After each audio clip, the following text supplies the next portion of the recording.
It is clear that some of the party's current policies are not in the interests of girls and women. If you've been part of our events before, you know this already. But for new participants, please put your questions in the chat as we go along, and I'll call on you to ask them at various points. We're recording this event. If you don't want to ask your questions yourself, let me know and I can ask it for you. Most of our events have been recorded and are available at the Liberal Voice of Women YouTube channel. We recently uploaded some recent ones, including some we had thought were lost. Subscribe and share them with your friends if you wish. Now, please put your Zoom screen on speaker view for the best view of the discussion. And also, please, audience, will you mute yourselves to get ready to hear from a noted medical practitioner, our guest, Dr. David Bell. He's a distinguished consultant adult psychiatrist, former director of training at the Tavistock and Portman Trust, where he ran the Fitzjohn's unit for adults with long-term and complex issues. David is a past president of the British Psychoanalytical Society and a member of CAN-SG. We're going to be putting some links in the chat as we go along. At CAN-SG, tweet at CAN-SG_org, O-R-G. He's described as one of the most senior psychoanalysts at the time of his employment at Tavistock and Portman, and was also the staff representative on the Trust's Council of Governors. David is well known even among members of the public who have listened to the BBC radio series Nolan Investigates, or who have read the detailed excoriating history of GIDS, Time to Think, by Hannah Barnes, or who followed the judicial review case taken by Kira Bell, in the appeal of which Dr. Bell was an intervener. He is more well known among his peers as a leading teacher, lecturer, and healer. David, Dr. Bell, tell us about your career and what impelled you to write your report on the Gender Identity Development Service. Perhaps we'll deal with your career first. Oh, right. I didn't know you were going to ask me that. I have to say it very briefly, I think. But first of all, I'd like to say thank you very much for inviting me to talk to you all. I'm very pleased to do this and pleased that it's, although hosted by Liberal Voice for Women who I've had some contact with before, that it's also a cross-party event, and that's terribly important for an event such as this. You mentioned CAN-SG. It's a rather, funny acronym, but it's a clinical advisory network on sex and gender. It's a group, a large group now, a very substantial group of academics, of mainly clinicians and academics, and obviously a lot of academics are clinicians, focusing on issues to do with sex and gender, very largely about children and adolescents. I think there'll be a few colleagues here from that organization this evening, and we'll send you the link. But one of my colleagues I particularly had a word with over the last week or so, because she has been very keenly involved, and that's Sally Baxendale, who's a professor of clinical neuropsychology. So I'm sure she at some point will join in the discussion. So a little bit about me. So I'm a doctor. I trained as a psychiatrist. And I suppose it's significant to say that when I started medical school in 1968, a very important date for those of my generation. So I was very much part of that world. It formed me really. And certainly in those days, I was also keenly aware and involved in the, not overly involved, but involved in the gay rights movement. And at that time, there were some shocking practices carried out against particularly against gay men. I might mention that later. Anyway, I trained in medicine, became a psychiatrist, and then during my psychiatry, I realized that I was much more interested in understanding individuals, if you like, in their subjective narrative, and their inner worlds. So I decided to become a psychoanalyst, trained as a psychoanalyst, and did my NHS training as a psychiatrist and then specialist training in psychotherapy. And then I got my first consultant job at the Castle Hospital, where I worked for 7 years. That's an inpatient therapeutic community. And then I started at the Tavistock about 1996, 1997. Within a few years, started a specialist unit called the Fitzjohn's Unit, which provided a unique form of care for the more, whatever we call them. I always find it very difficult to know what to call them. I'd say individuals who have suffered from mental illness much of their lives. They're sometimes called complex, but I never like that term because who isn't complex? And I also didn't like the term, particularly personality disorder, that's often the technical term. But patients don't like that much, and I tend to agree. So that took me to the Tavistock, lead of this unit. And then I served twice on the Council of Governors. Council of Governors is a parallel organization. It is a parallel structure that its number one responsibility is oversight of the board, of the trust. So we are tasked with oversight, but obviously it involves many, many different things. And we're made up of stakeholders. That's people from the community, people from allied professions, GPs, universities, and so on. But I was representative for the clinical and academic staff. Shall I just go on, or do you want me to wait for questions? Carry on, yes, I can listen. Okay, well, I'll just carry on. So it was in that role. So I plan to talk now for about 30 minutes or so. And then we might have a bit more conversation with Alison, and then we'll open out. So it was in that role that I got involved in this. So I've been involved with this issue since about 2017-18. When I was on the Council of Governors as a staff representative, I already had concerns about GIDS, but I hadn't really done much with those concerns yet. But I was aware of a kind of silence about the organization and how it seemed to be cut off from the history of the Tavistock. Didn't seem to be allied with the values. The person leading it was not a psychotherapist and had no training in psychotherapy. So it seemed to occupy a very funny position, and I could never get a sense of what they did. But I've often said I felt like a child in a family where you know there's something wrong, but you also get the strong message that you better not talk about it. But I was pushed into talking about it when 10 people came to see me. That was about a third of the London-based service. And they all had very serious concerns. They varied. Some were quite junior, others were very senior. And they varied. Some were psychologists, some were family therapists, some were child psychotherapists. And they brought these very serious concerns. And the first thing that I noticed was that they didn't want to speak to me in my room at the Tavistock. They came to see my consulting room privately. And that was, they didn't want to be seen talking to me in case anyone saw them talking to me. Because I think I was known as being a very senior psychoanalyst within the trust, might be thought to harbor at least some questions about the GIDS service. I'd not been overtly critical. That led me to realize the threatening and intimidating environment in which they lived, which scarred them, actually. And there's one or two who are still very scarred by that, particularly the ones who were gay and lesbian. So one of the fundamental things was that the organization had been ideologically captured by a particular form of ideology which had come to dominate.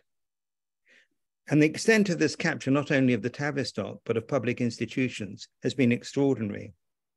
A prominent political journalist wrote, during a long Westminster career, I've never encountered a movement that has spread so swiftly and successfully and has so fiercely rejected any challenge to its orthodoxy.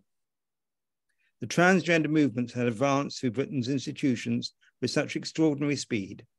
The only thing more extraordinary than the rapid spread of this new orthodoxy is how little scrutiny it has ever faced, and the aggressive intolerance directed to those who question it. So maybe you could, if you can put up slide 1. Rachel. And if you can't, Rachel, don't worry. You talk to some more, and I think that will be in train shortly. Okay, well, this slide shows the huge increase in referrals to the GIDS service from about, between 50 and 100 over 10 years. It goes up to no, that's slide 2, slide 1. That's it. Yeah. So if you look at that slide, now, in fact, it's not up to date, and it goes up to 3,700 in about 2022. And so, first of all, we've got this geometric increase. And secondly, note the switchover from roughly being 50-50. In fact, before that, the majority were boys, natal boys. And now we've got 69% girls. In fact, it's now 80% girls. So what was concerning was that exponential increase was not interrogated or thought about, nor the switchover from boys to girls. And I might have something to say about that later. You can take that slide off now. So the clinicians who came to see me had raised a large number of concerns, and I'll mention some of these concerns. Firstly, were the number of cases they were seeing. So they were seeing 140 cases. And they also, on their list. And also the cases were being seen by very junior psychologists who had no significant clinical experience of dealing with children with complex disorders, complex problems. This was because of the huge increase in referrals that the system couldn't manage. But rather than facing that, they tried to manage it in this inappropriate manner. One of the clinicians said to me, if you ask me about my previous job, let's say he worked at Paddington Green, which was a child psychotherapy place. He said, over the years there, I probably saw 150, 200 cases. He was there for about 7 or 8 years. He said, if you ask me about any case, and you said, for example, it's the one whose father was run over when he was 7, I'll tell you about the whole family and their whole history. No problem. These kids, I can't tell you anything about any of them because I see them only a few times and they all say the same thing and it just goes by in a blur. In other words, there's no clinical engagement. The main one of the problems was that GIDS, instead of being a clinical service, was a portal for access to puberty blockers. And that's the way it was treated by the patients who came. So they well rehearsed their stories, sometimes, not often, but sometimes coached, not only online, but by parents.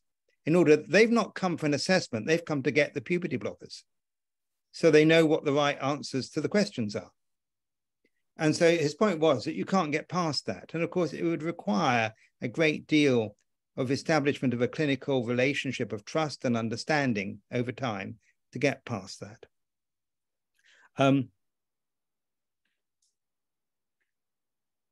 There was concern about the lack of information given the children and the lack of concern, really, about puberty blockers.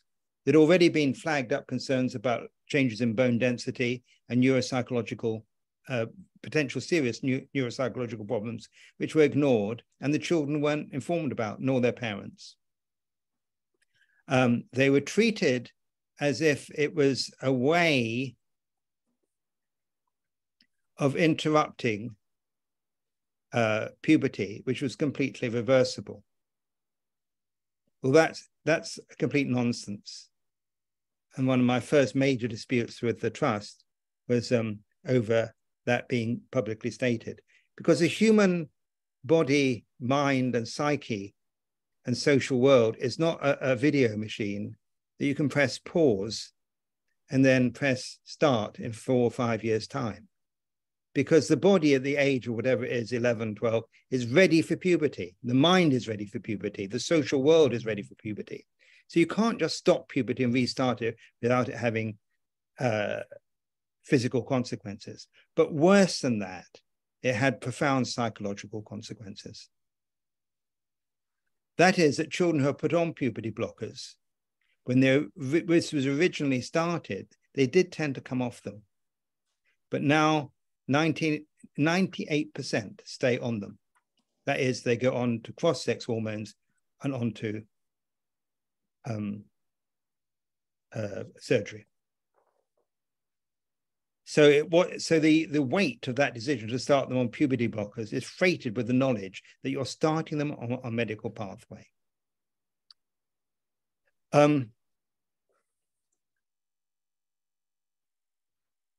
Now, there's also something of a self-fulfilling aspect to putting children on puberty blockers. That is, once they're on them, it's hard to come off them because you're making puberty into more and more a phobic object. So it's like if you tell someone who's agoraphobic, you say, our treatment is that you stay in the house and never go out. That's hardly really going to help them manage a very difficult situation called going out. But here the treatment seemed to be avoid the phobic object. Don't be helped to engage with it. And this was something I mentioned them at the, oh, sorry, my battery is running down. I'll just plug it in. This is something that was mentioned also by the very fine judgment in the judicial review. Sorry.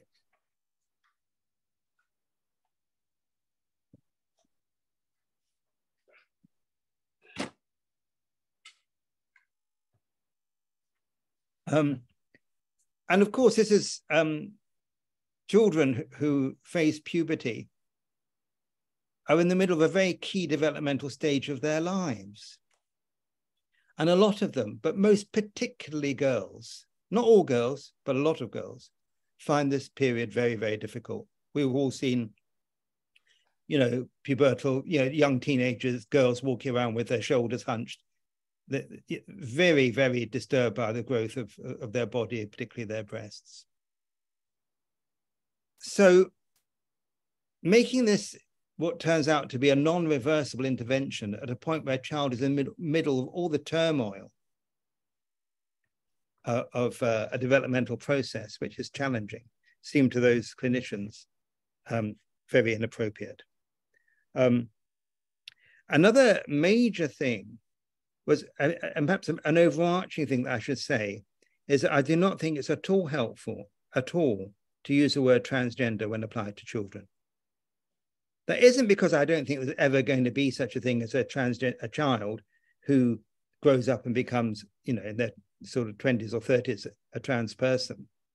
But I do think that it's completely inappropriate to refer to a child in this way. First of all, the very word covers a multiple of different situations. So it's not as if you add anything. But also it produces what we call foreclosure. That is, it prevents further understanding. You've got a label now and that's it, you're trans. And that's what was going on at GIDS. They had what was called the affirmative approach, which meant instead of being neutral, which is what a clinician should do, you affirm the child in their belief.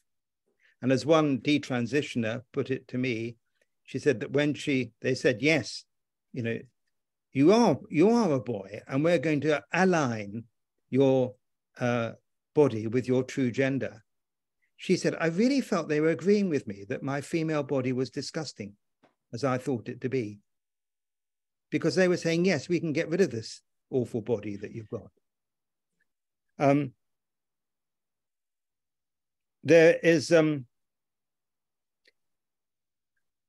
major issue, of course, with a lot of these kids had multiple problems. Family problems, histories of severe trauma, histories of abuse of various sorts, 35% in the female population being on the autism spectrum, depression, but also a group that don't really have a diagnosis. And they're what I call children who are just lost in the world, frightened, lost, and don't know what to do with themselves, fixated on their video screens and getting linked up to, for example, trans organizations. And suddenly they get the idea, it's because I'm trans. That explains why I don't belong anywhere in the world. And then, of course, once they acquire that, it's very hard for them to give it up. But one very extraordinary thing, given it was a Tavistock, and, you know, psychoanalysis, what's the first word that people mention when you mention Freud and psychoanalysis? You say sexuality, because Freud was probably the first doctor to say that we're all bisexual in our natures and that our sexual drives are fundamental to the characters we become. But there was no interest in the gender surface in sexuality at all. They had no teaching on sexuality and no real discussion about different kinds of sexuality, because gender had trumped everything. And this is one of the most tragic parts of it. That is, a lot of these kids, we now know, if left alone, they will change their minds. They're left alone and looked after, properly supported. Over time, the majority will change their minds. And a large number of those will turn out to be gender non-conforming, gay and lesbian adults. And this is one of the most peculiar things about it, is that we see everywhere this sort of rainbow. But the rainbow is a myth, because the generation I come from, you know, we celebrated gender fluidity. We, if you like, celebrated men who were what we then call camp or effeminate, women who were a bit what we then call butch. And we didn't think that being a woman meant you had to be interested in girly things, or if you're a boy, you should only be interested in climbing trees and train sets. But it's as if there's been a peculiar regression in our thinking, so that girls who aren't conventional girly girls, and might even have the passing thought, am I not a girl? That gets culturally supported. So they then start to think, I'm not a boy, or I'm not a girl. And that's one of the great tragedies, that it's not a fluidity, it's a binary, and a caricaturistic binary. You know, for instance, when I was, you know, earlier part of my career interviewing people for jobs, if a woman turned up with trousers, short hair, and a tie, there would have been comment made. But in the last 20 years, 25 years, no comment at all. Not even noticed. Not really much interest in who they sleep with or whatever. So that is a kind of celebration. But although when I've talked to other people, they tell me that may be all right for you in an urban liberal environment. It's not the same if you come from the countryside, or you come from come from the Northeast. This was a young man who transitioned. But he transitioned because he was effeminate as a young man. He was relentlessly bullied, and it was a sort of way out of it. So some of the clinicians who came to see me were themselves gay and lesbian, and they could see that these kids were very confused about their sexuality, but this was never looked at. So what we'd call internalized homophobia, that is the hatred of themselves for being gay, often amplified by their families. You come across a lot of families where they'll tolerate trans more than they would tolerate having a gay daughter, a lesbian daughter, or a gay son.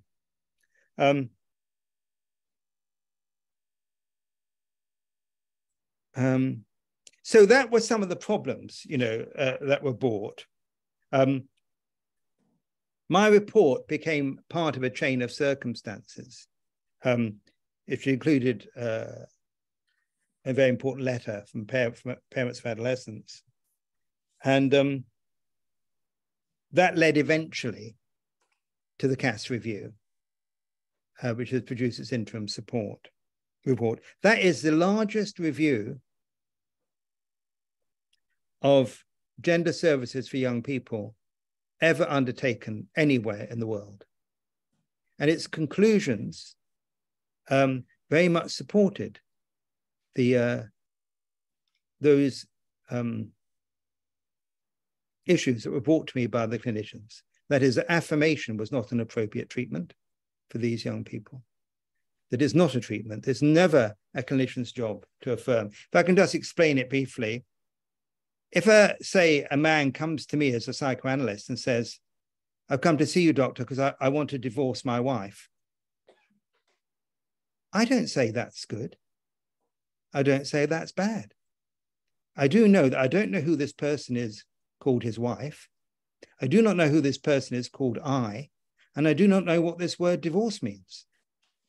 I also know that some people are very, very firm in their convictions about things, have to hang on to that firmness because they can't bear the doubt. So they project the doubt into me, and I become the one who's uncertain, who they can see maybe once or twice a week, and then gradually allow the uncertainty to open up inside themselves. So affirmation after only a few meetings for these children is an abandonment of one's clinical responsibility. So apart from the CAS review, the CAS review, they agreed that it was a wrong clinical service, the wrong approach, and CAS very importantly pointed out, why should these children who have gender problems, gender distress, as we prefer to call it, or gender dysphoria, why should they not get the same treatment as other children? Why have they been denied treatment? That is, these children might have autism, depression, anxiety disorder. A lot of them, as symptoms, would have had bulimia and anorexia. If you think about it for a moment, as one detransitioner said to me, you'd think there'd be an idea that if you're anorexic, you have a problem about your sexual body. And that if you present hating yourself as a woman, then you might have a problem with your sexual body. There might be a connection. That was never interrogated or looked at. So one of the problems I'm saying is that because it was a funnel for puberty blockers, when I went to talk to the director of the service, she said, we're not a clinical service. Well, I don't know what that means, because I think the moment you see a patient, you immediately have a clinical responsibility towards them, call it an assessment or whatever. So one of the things that was happening was that CAMS, which has been in a state of crisis long before COVID, stripped of resources, that's child and adolescent mental health services, they couldn't cope. You know, kids wait now a year and a half when they're depressed. They're in the middle of development. They have to wait a year and a half. So the CAM services, immediately a child said anything about gender amidst all their other problems, would think, great, we can send them to the Tavistock where they'll get the best service. Then everything gets now badged, not as depression, anxiety, a family problem, recent bereavement, bullied at school. It becomes a gender problem, rebadged, reseen through that lens. And so there's a double damage, the wrong treatment and all the other issues ignored. Now, I don't know any other realm of medicine where this could have been allowed to happen and there wouldn't be a formal inquiry into how it happened. That there hasn't been. And still the same staff are working in the service. So that seems very odd to me. So that was followed by the judicial review. That was the Kira Bell. Yeah, which I can't go into much detail just because of time. But basically, Kira Bell and Parent A sought a judicial review on the issue of consent. And they won that judicial review. That it was decided that children didn't have the capacity to consent. One might say they don't have the capacity. One is because there isn't the knowledge in order to have an informed consent. There have been, one of the things the judicial review pointed out, which we knew already, is that the clinical governance of the service was, as the judges put it in their rather English way, somewhat surprising. Yes. That is, no follow-up of any of the children. No one knew what happened to them. No record of the what are technically called comorbid disorders. So that would be like what percentage have depression, what percentage have anxiety disorders on. I don't like the term comorbid disorder.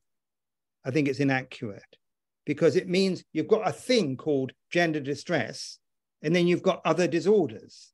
It's taken from medicine. It's totally inappropriate. That is, you can have pneumonia and then another disorder like maybe arthritis. But, you know, Freud once wrote, you know, that everything in an individual is connected to everything else. He said, trying to treat, you can't treat two neuroses because there's only one. And his metaphor was, you can't deliver a bit of a child. Everything is connected to everything else. And that's the same with these children. You can't say they've got comorbid disorders. Nevertheless, that's technically the way. They're expressing their inner disorder in various ways, including anxiety, depression, alienation, and gender disorder. So that was the double and the way that they were mistreated. But there's also the judicial review pointed this out in very strong terms. There was research done, which the Tavistock hadn't published, and the judges insisted that they publish it. And it turned out, it showed that the mental health outcomes were poor for those who they had a subpopulation that they looked at. So the Cass review eventually led, there was also the CQC report, which found the service inadequate, and it agreed that staff were intimidated. And then there was the Sonia Appleby case. Sonia Appleby was the lead for child safeguarding for the whole trust. And she had concerns about safeguarding on GIDS because she thought, why was it so few had a social services referral? And she learned that staff were being told not to talk to her. Well, it's a very important part of our sort of NHS and public structures, not just NHS. If anyone thinks a child is in danger, they have an immediate duty to report it. And it's a very serious matter if they don't. But these staff were being told not to talk to Sonia Appleby. And the things that were said about her and the way she was treated by the trust led her to take the trust for an employment tribunal, which she won. And she was paid not a large sum, but the most they could pay. And then the NICE guidelines came out saying puberty blockers should not be prescribed because there was no evidence for them. They didn't say they shouldn't be prescribed. They said there was no evidence for them. And then since then, Hilary Cass has produced another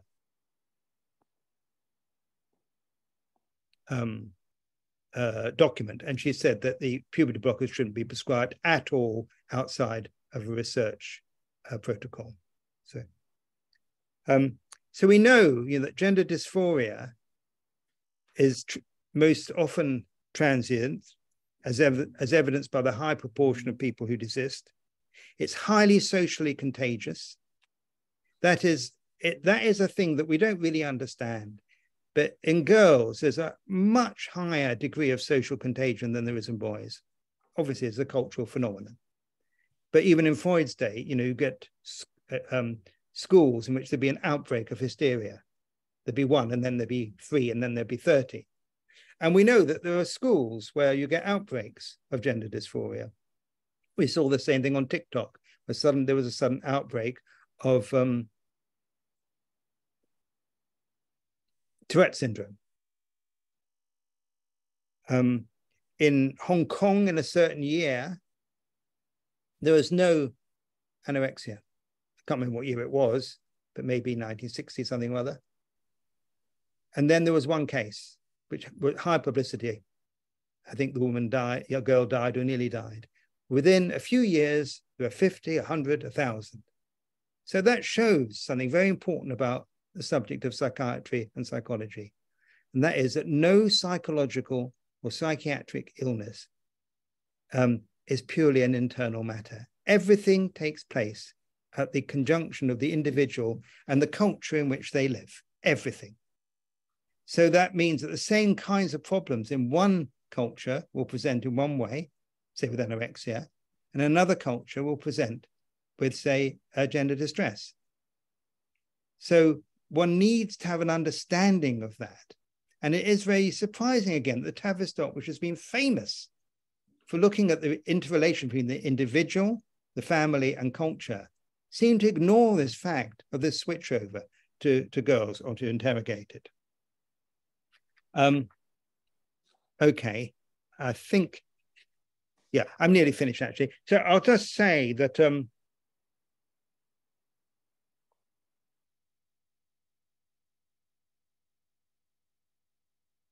I mean, there are many other sort of associated problems. One that I particularly come across, which is very striking, is someone said to me that if you point out that if you have a child who's got a psychological disorder, any parent knows, or you don't have to be a parent, how disturbing that is and how very guilty it makes you feel. You can't get away from the guilt that it makes you feel. And hopefully we get helped with that. But if a child has a severe psychological disorder and then says that they're transgender, in some ways, the parents can heave a sigh of relief, because they can say, it's this disorder they've got. It's nothing to do with the family or what happened before or us. They've got this disorder which can be treated, and one can be sympathetic towards that. But that, of course, will lead the parents to sort of sign up to it, and often with great forcefulness, and to be, so to speak, on the side of the child as they see it. And that is a very important motive, because some of the children that we'll be seeing at GIDS were coached by their parents what to say. And I asked the clinician, how do you know that? And he said, I heard them telling the child what to say in the waiting room. When they ask you how long you felt like this, say this, and so on. Also, a new condition appeared, well, relatively new, called rapid onset gender dysphoria.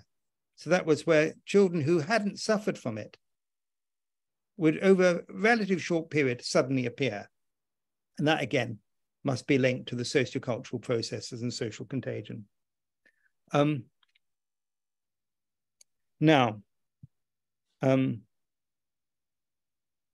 Just briefly, so the judicial review found that children couldn't consent. That was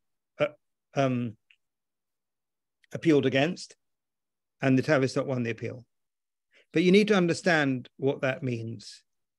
What the judges in the appeal decided was not that children could consent. They decided that the divisional court didn't have the authority to make that judgment. So that doesn't mean they were saying that children should consent, can consent. They did say that the doctors, they assume, would take very great care over this matter. Care, which of course the people who came to see me didn't think was being taken.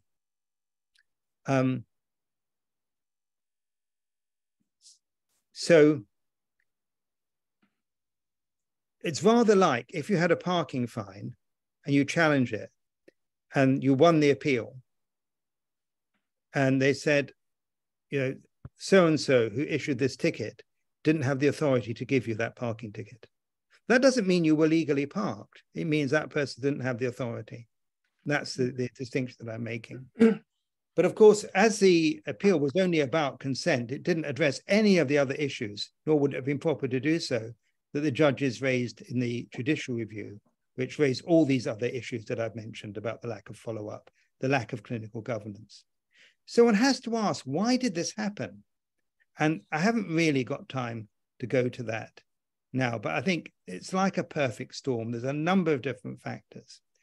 But sometimes when I've spoken to people, they said to me, well, isn't this just a case of gross clinical mismanagement? And it is that. And then someone says, but what aren't you saying there's a thing about the cultural and ideological forces? And there is that. And the thing is, the two are intimately related. The complete lack of clinical governance and oversight was due to the capture by ideological organizations that prevented ordinary oversight, care, and thoughtfulness. We know from, I think it was 2006 that David Taylor did his first report, raising questions, and that's, of course, in the book. Well, I'll close now with just a few comments. I attended a conference on detransitioners in 2020. They were all young women.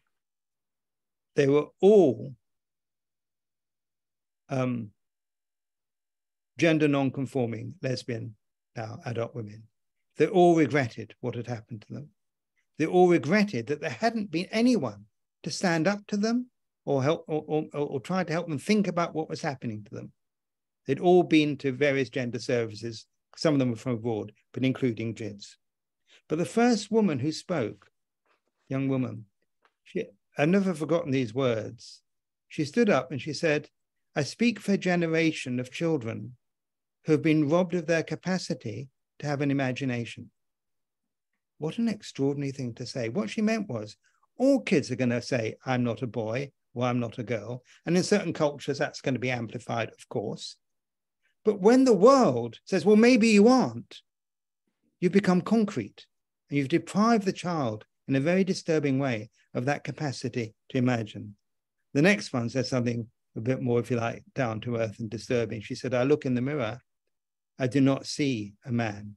I see a mutilated woman's body, and that is what I have to live with."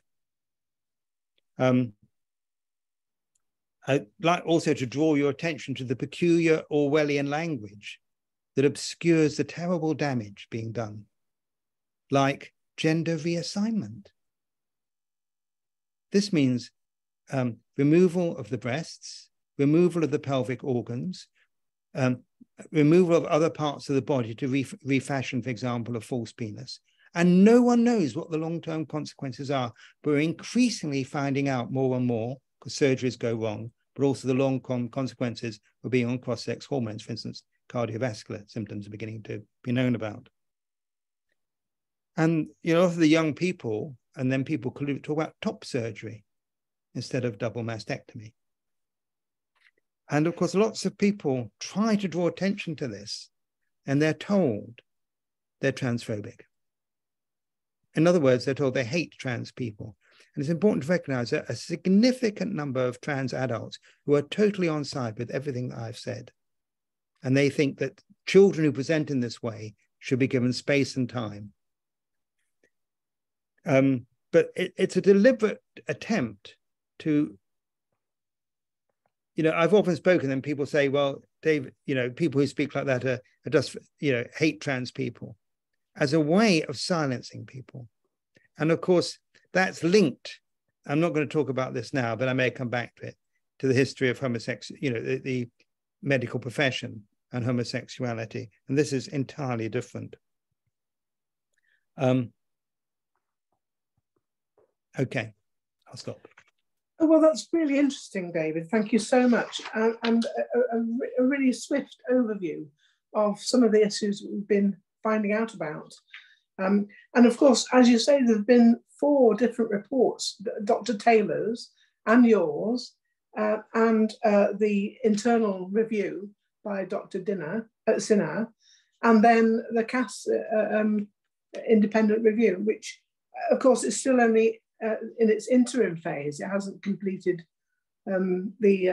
Professor Cass hasn't completed her review finally yet. So, you know, there's been all these reports. My question was going to be, why is it that nobody actually acted on Dr. Taylor's report, on yours, on Sonia Appleby's findings that there was this difficulty about safeguarding going on? Why did nobody act? Well, there's no easy answer to that. It's happened before in medicine many times, yeah, unfortunately. But in this particular situation, there seemed to be some kind of, as I say, capture. I mean, I'm going to ask Sally to say something about this in a moment, but locally, well, just put up slide 2 for a moment, and I'll tell you about slide 2. And whilst we're waiting for slide 2 to come up, the CEO of the Tavistock, Paul Jenkins, one of his main themes, I personally don't think he was particularly wedded to the traditions of the Tavistock, but one of his main themes was the patient's voice. So he understood GIDS as listening to the patient's voice. So that is acting on what the patient says and saying, you're right, you're the wrong gender. So he really saw it as a kind of jewel in our crown. He was so proud of it. So, and that was very important, that the leading person was so proud of it. And I think he came from a kind of position in which he saw some of the things the Tavistock stood for as rather old-fashioned and conservative.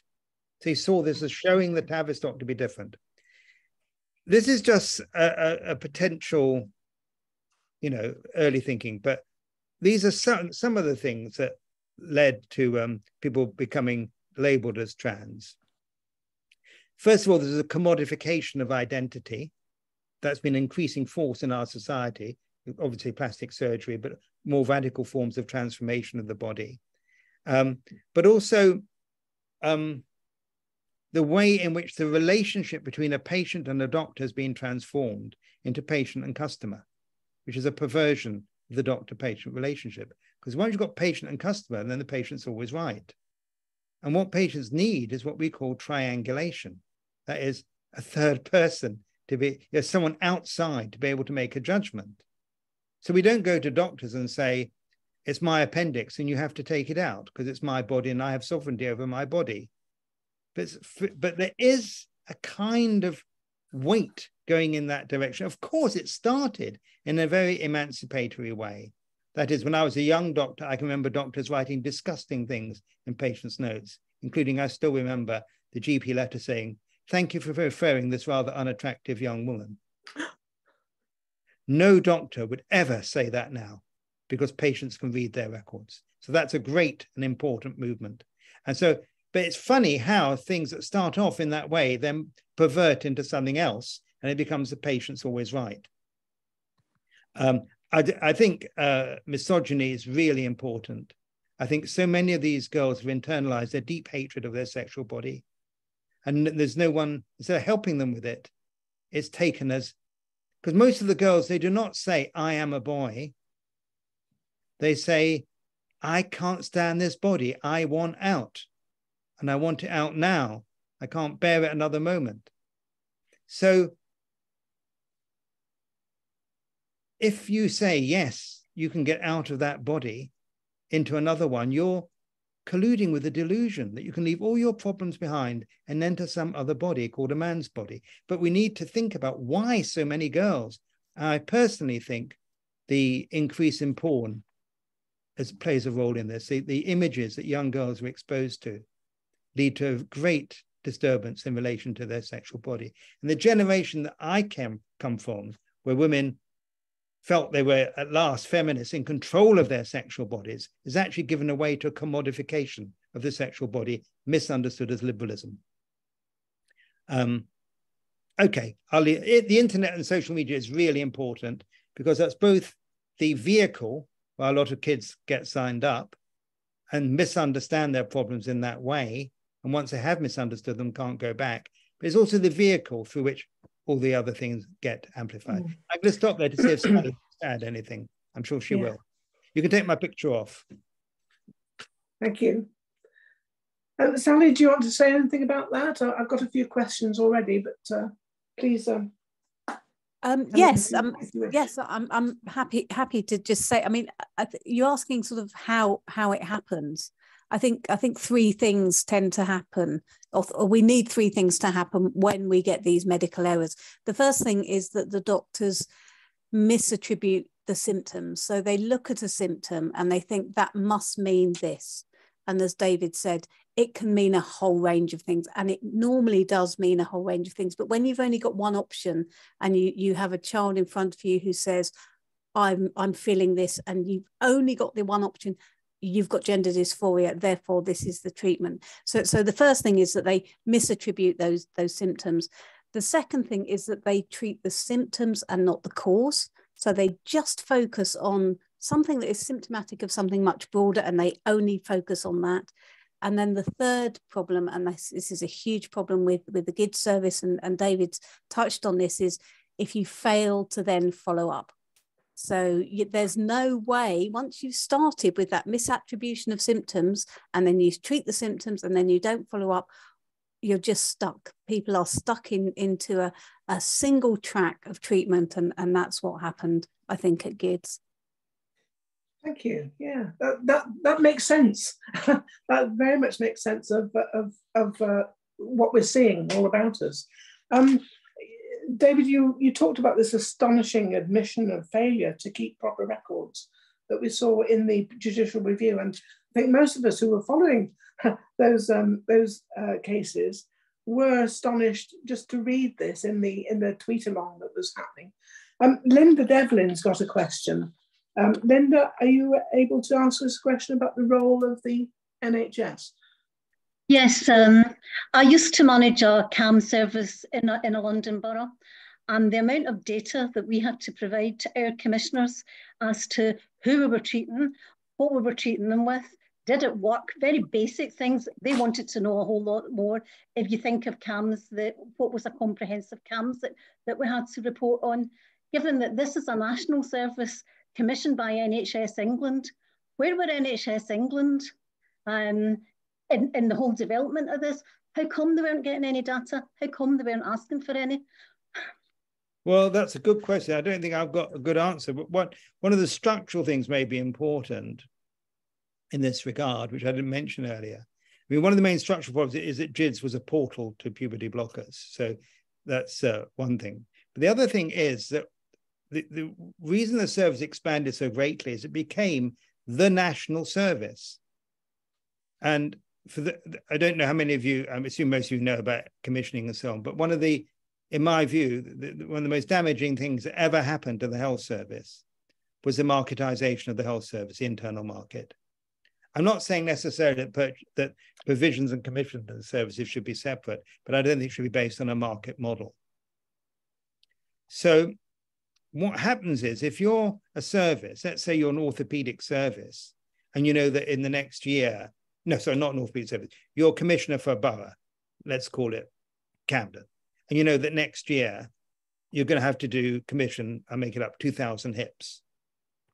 So you make it known, and services tender for the contract. And they'll only have that contract for a year or two, and then they have to tender again. So they compete with each other. So it creates a terrible anxiety within the system. You have no guarantee of being able to continue. And obviously it leads to cost cutting. With the gender service, it was nationally commissioned. That means there's no commissioning round every year. And that structurally makes the Tavistock rather dependent upon that service, because it's a reliable stream of income. Perhaps, I don't know, one figure I saw said the child service and the adult service combined amounted to 30% of the income. Whether that's true or not, I couldn't say, but it certainly was substantial. I am not saying that Paul Jenkins or any of the people on the board were thinking, let's just ignore the problems because this is a good income. Of course not. No one is that bad and no one is that stupid. But I think at a deeper level, those of us who think about organizations, these things have attraction with the organization. And it became, the diamond in the crown of the Tavistock. So it couldn't really be questioned, but also it was this reliable income stream. There was a lot of shifting about. That is, and the GIDS could always say, we were fulfilling the contract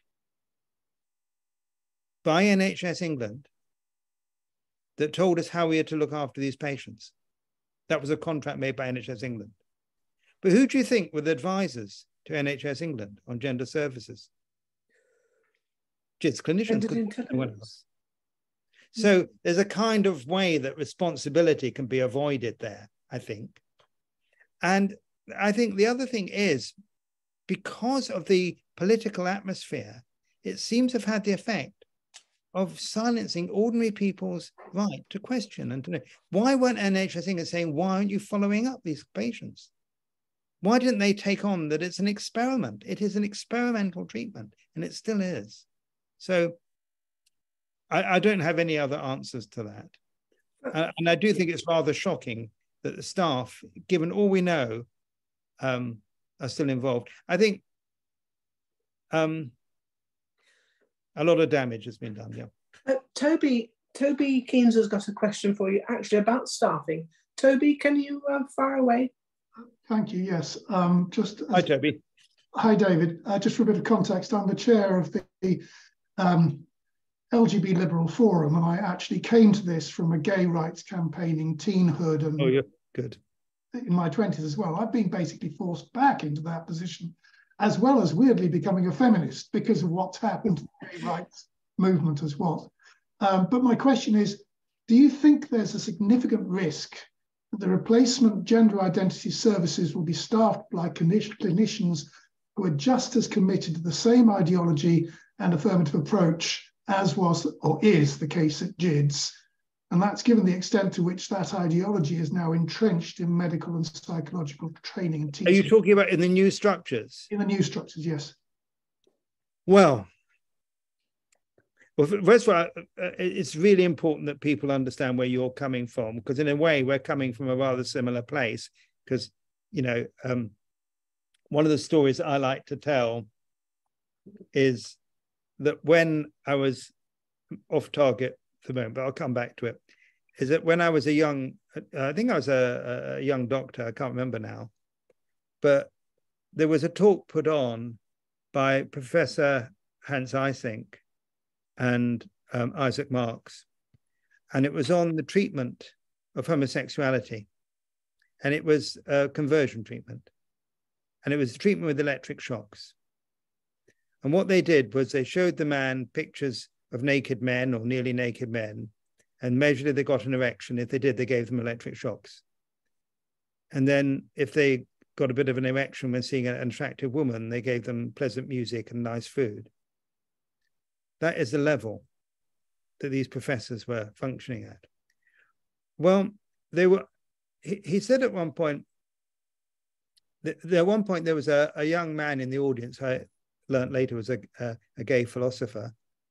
And he said, do you think there's any ethical problem about this, Professor Eysenck? And he said, no. These men come to us because they're suffering. They're in terrible pain. And we want to help them with their pain. They can't cope with being homosexual, and we can change them. We have the technology. The technology is neutral. So the philosopher said, well, I'd like you to do a thought experiment, the way good philosophers often do. I said, I'd like you to pretend for a moment that you're an orthopedic surgeon. And a man comes into your house, into your office and says, I can't stand my left arm. Everywhere I go, it gets in the way. Look, it's covered in bruises. I never know what to do with it. I really hate it. And my wife hates it too, because in bed, it always gets in the way. And I want you to cut it off. Well, you could say you've got the technology. The man's come of his own volition and you can cure him of his pain. Would you amputate his arm? Of course you wouldn't. I think you'd probably send him to a psychiatrist to investigate his peculiar relationship to his arm. Now, of course, his point was that a man may say, manifestly, I can't stand my homosexuality, but he doesn't know what's propelling him to say that, both internally within himself, in his own narrative, in his own history, and the liked history of extreme homophobia, which was culturally normal. But also, he wouldn't know what other social factors are propelling him to this. So what that philosopher was saying is he doesn't really know why. You can't give him that sovereignty and then say you have no ethical position. You do. And it's exactly the same with transition of young people, because the LGB Alliance has pointed out that this is a form of transition for lesbian, gay, and bisexual people. These young people, if left alone, as someone put on the thing, there's no role model for butch girls anymore. And the lesbian communities in particular feel very marginalized. So I think it's really important that we recognize that we're repeating the same mistake. This is a kind of peculiar conversion therapy for young people. But your question about the services, I am concerned. I believe that Cass has done the most magnificent piece of work. And I don't know what kind of political constraints she's had to work with, but they're massive. But my own view is if they're going to be these services for children and young people, they should be bedded in CAM services. They shouldn't be specialist gender services, because by creating services, you're maintaining the idea of this being a gender problem. Now, I think when I've read the documentation, that's kind of a way of getting in the door. But once in the door, there'll be a multidisciplinary team and proper investigation. I believe that to be true. But as long as you call it a gender service, you're in danger of repeating the problem because it will be bad. We've already seen, and obviously Cass has nothing to do with this, but there was an attempt to appoint Polly Carmichael as having an important role in the new service. There was an attempt to appoint someone else more recently who has, I can't remember, who's completely signed up to an affirmative approach, the wrong approach. So there seems to be a difficulty in the NHS being able to take on what has actually happened in their planning of the new services. Also, I don't see how they're going to cope with the numbers. So I don't think there should be regional hubs, or if there are regional hubs, they should be able to send them back to the CAM services, which I think at the moment, as it evolves, is becoming an intention.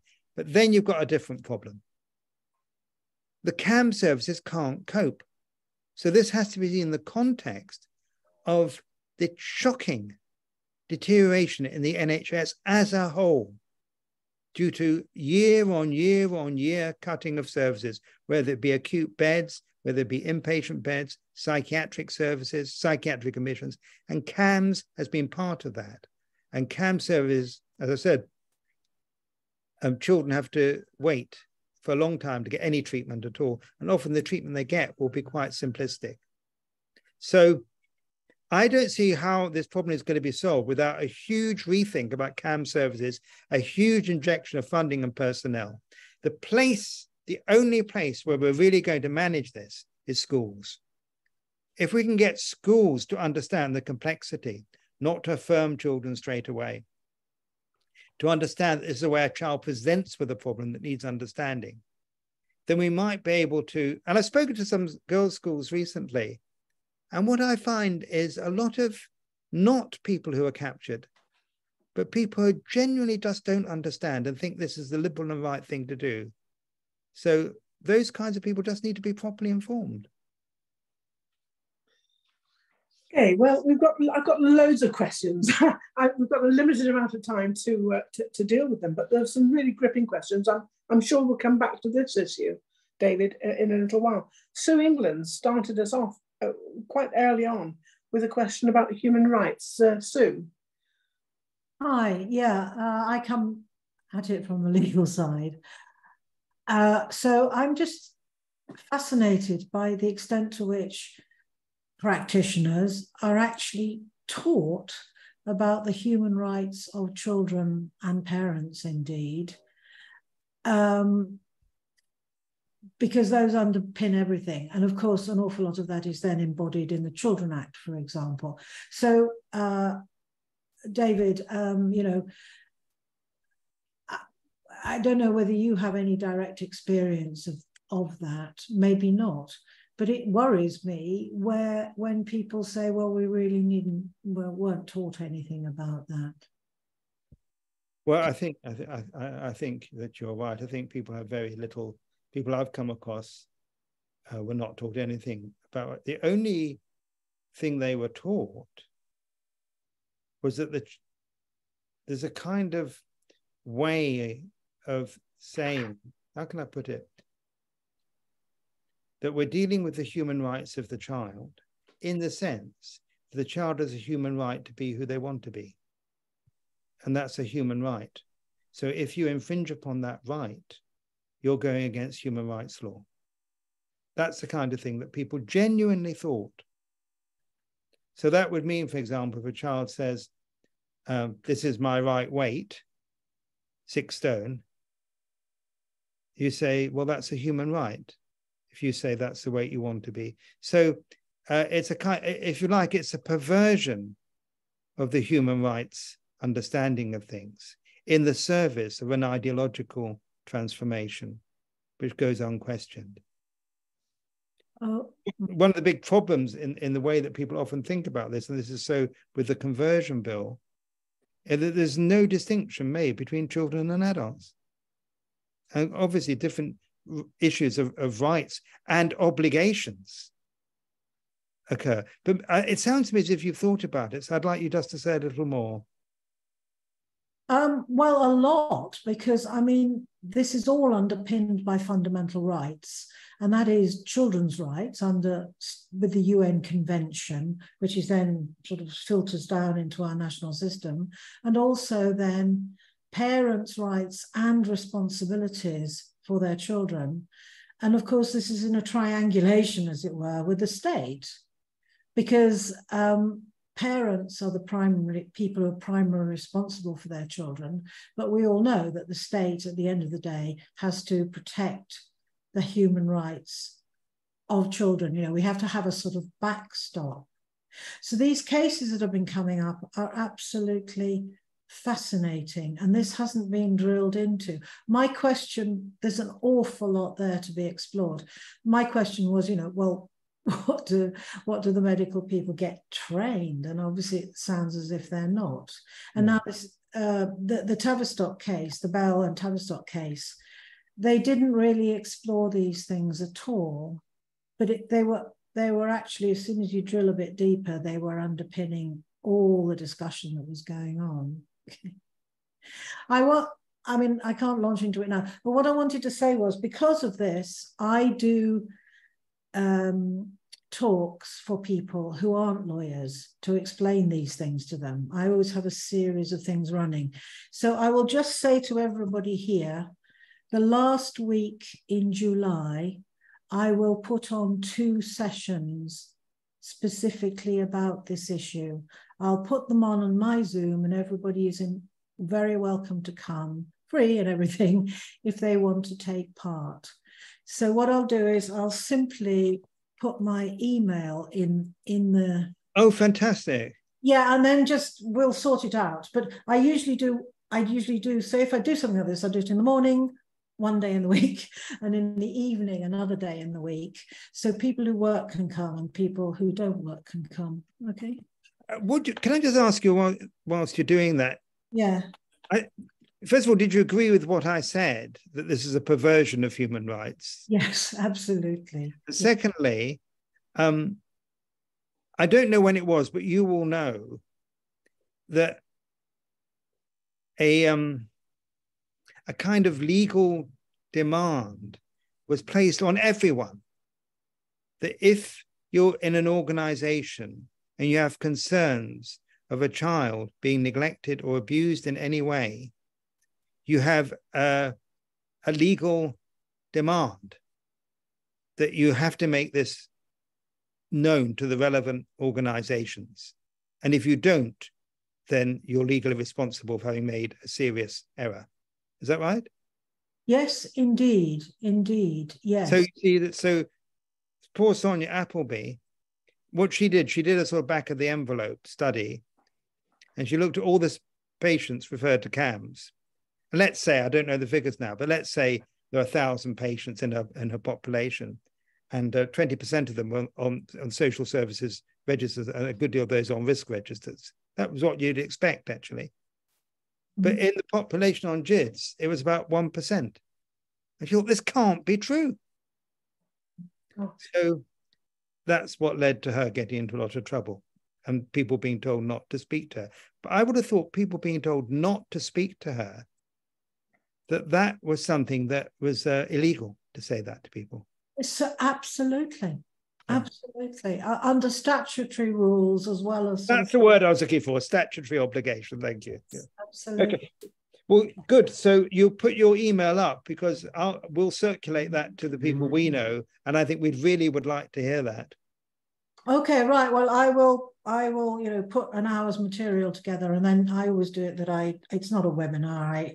The people can speak to me and we can then discuss it. And that probably will raise other subjects, because then the people who are actually working in the field, parents and things like that, will raise issues that I will then try and answer, and we can drill further. Okay. Thanks, Sue. I have to say that I can recommend Sue's courses. I've been a beneficiary of her wealth of knowledge already. So if anybody wants any more details and they can't get through or they forget the email, then by all means come back to us and we'll make sure you get them. There's lots of questions still. Chan KM asked about schools. Chan, would you like to ask your question? Sure. I think you kind of touched on this a little bit. Most of your discussion was around medical transition, but where I am, it's standard that social transition is simply looked as a inclusivity issue. It's a human rights issue. So they think of social transitioning as completely benign. So teachers simply use name pronouns, and they can actually keep this information from parents. I was wondering if you could discuss this issue a lot little to say bit about that, because it's something I've been actually very recently looking at. First of all, it isn't a human rights issue. This is a good example of a distortion. The way I would see it is, partly this comes from thinking of a child who says their gender doesn't align with their natal sex. This comes from calling that trans. Therefore, if they're trans, then they're entitled to dress as the opposite sex. That's the first mistake. We don't know what that word means. So a much better word is, these are children presenting with conflicts and gender distress that needs understanding. And it is highly likely that a whole load of conflicts are being expressed via gender distress, because that's become the socialized way of presenting with problems. Social transition is not benign. It isn't just a matter of wearing a different blazer to school.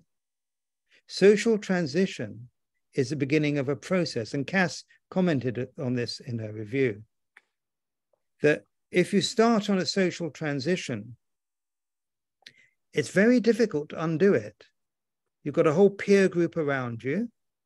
You've got parents who are probably now on side, and we'll come back to the ones who aren't in a moment.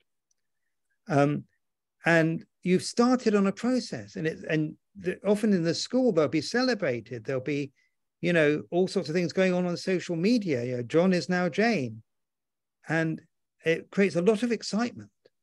So first of all, it's not benign because it sets a child on a pathway which is difficult to go back on. Secondly, we don't know why the child is presenting in this way, so that's negligence. Just to say because the child says it is enough, that's negligence. The child may have been abused for all we know. The child may be a very mixed up kid who's going to be a lesbian, non-conforming kid. So we don't know what that means.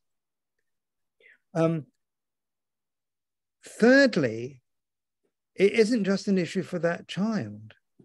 It's an issue for the whole school, because you're asking that the school do something different, that they have to treat this child in this way. That may be good or bad for the school, but it certainly will lead to an increase in interest in this phenomenon, and likely more and more children presenting with that phenomenon. So it will lead to an increase in the contagion. The person who did a lot of work on this is Lippmann, but also Lisa Marciano wrote a very good paper particularly about, she called transgender the new hysteria. But it's taking that's not a mocking term, that's a very, very serious term. And she's looking at the history of mental illness. And one of the things she points out is that when you provide services for people, the more services you provide, there's an increase in incidence of that problem. So, and that isn't just because people are coming out, it becomes the socially coded way in which people can present with their distress. So, secondly, as part of social transitioning is the application of breast binders. well, no school should allow breast binders because we don't know what they do to a child. There's increasing evidence they cause respiratory difficulties. They also damage the breasts. And also they make the child increasingly phobic about having breasts. It's a bit like saying, don't go out if you're agoraphobic. You know, don't have breasts if you hate them. So social transitioning, what you do with an individual child who presents is a different matter. And I wouldn't be saying it should be banned. I don't think that would be the right approach.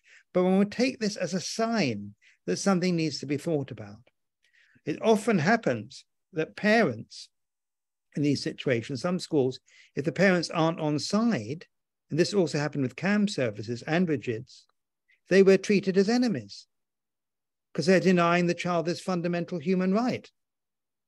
So the parents then don't get involved if they're not on side. And the parents may be carrying huge amounts of important information, like, well, she used to be very boyish and she was intimidated and bullied at school. Or 2 years ago, we never found out what happened. We don't think it's very serious, but her uncle did show her some pictures. All these kinds of things. Or she's been bullied at school for the last 2 years, or she's been failing all her exams. And last year she cut herself. Well, how can you not allow yourself to have that information? So that's a good example of the way that an ideological capture prevents ordinary medical inquiry. But then you've got the next problem, which is some parents will be on side. They'll agree with the child. Now, sometimes there'll be complex reasons for that, some of which I've mentioned. But sometimes, it's in a way, it's complex, but also more simple. The child is very insistent, this is how I am. And the parent doesn't really agree, but gives up. They can't cope anymore, being constantly told that they're dead naming their child and the child's going to do something or kill themselves or cut themselves or whatever. So they give up. So they may be on side, but they need an external person to take a view, to form a judgment, to understand what's going on. Then they can say, well, you've seen that psychologist or that doctor, and they say we have to treat this differently. We have to really think about it. It's not just me saying this, it's what they're saying. And that's a great support to parents. So social transition is not benign, and it shouldn't be treated in that way, because to do it, you're damaging the child and potentially damaging the institution too. I think Cass says this, doesn't she? Yeah. Yes, she does. It's not a neutral act. It's not a neutral act. She's quite careful in her prose in that section of her report, I noticed, because I looked at it again the other day. And, you just have to accept that she's in a minefield, and she has to be very careful the way she's phrasing. I suspect she would agree with most of what I said. I never asked her, but I think she also has to be careful with what she says because of the potency, of the trans lobby. Okay, Jennifer Thetford Kay's got a question, which I'm hoping you'll be able to answer. Jennifer, would you like to talk about some of the providers involved in giving puberty blockers? Jennifer. Can you hear me? Yeah. Yeah. Hi. Hi. My question is there anything, any action you think we can take that'd be most effective? Because my concern is, obviously there's Gender GP exists who are set up in Singapore, and then there's the new Gender Plus, which CQC are investigating, but who knows? Lots of new organisations could spring up that are going to provide hormones and blockers to anyone that rocks up and pays them. And then within the CAS review, it's appeared to suggest that if children turned up in their services and they were already taking puberty blockers or hormones, they would continue that as part of their service. So there's kind of a get around clause. Is that so for GIDS?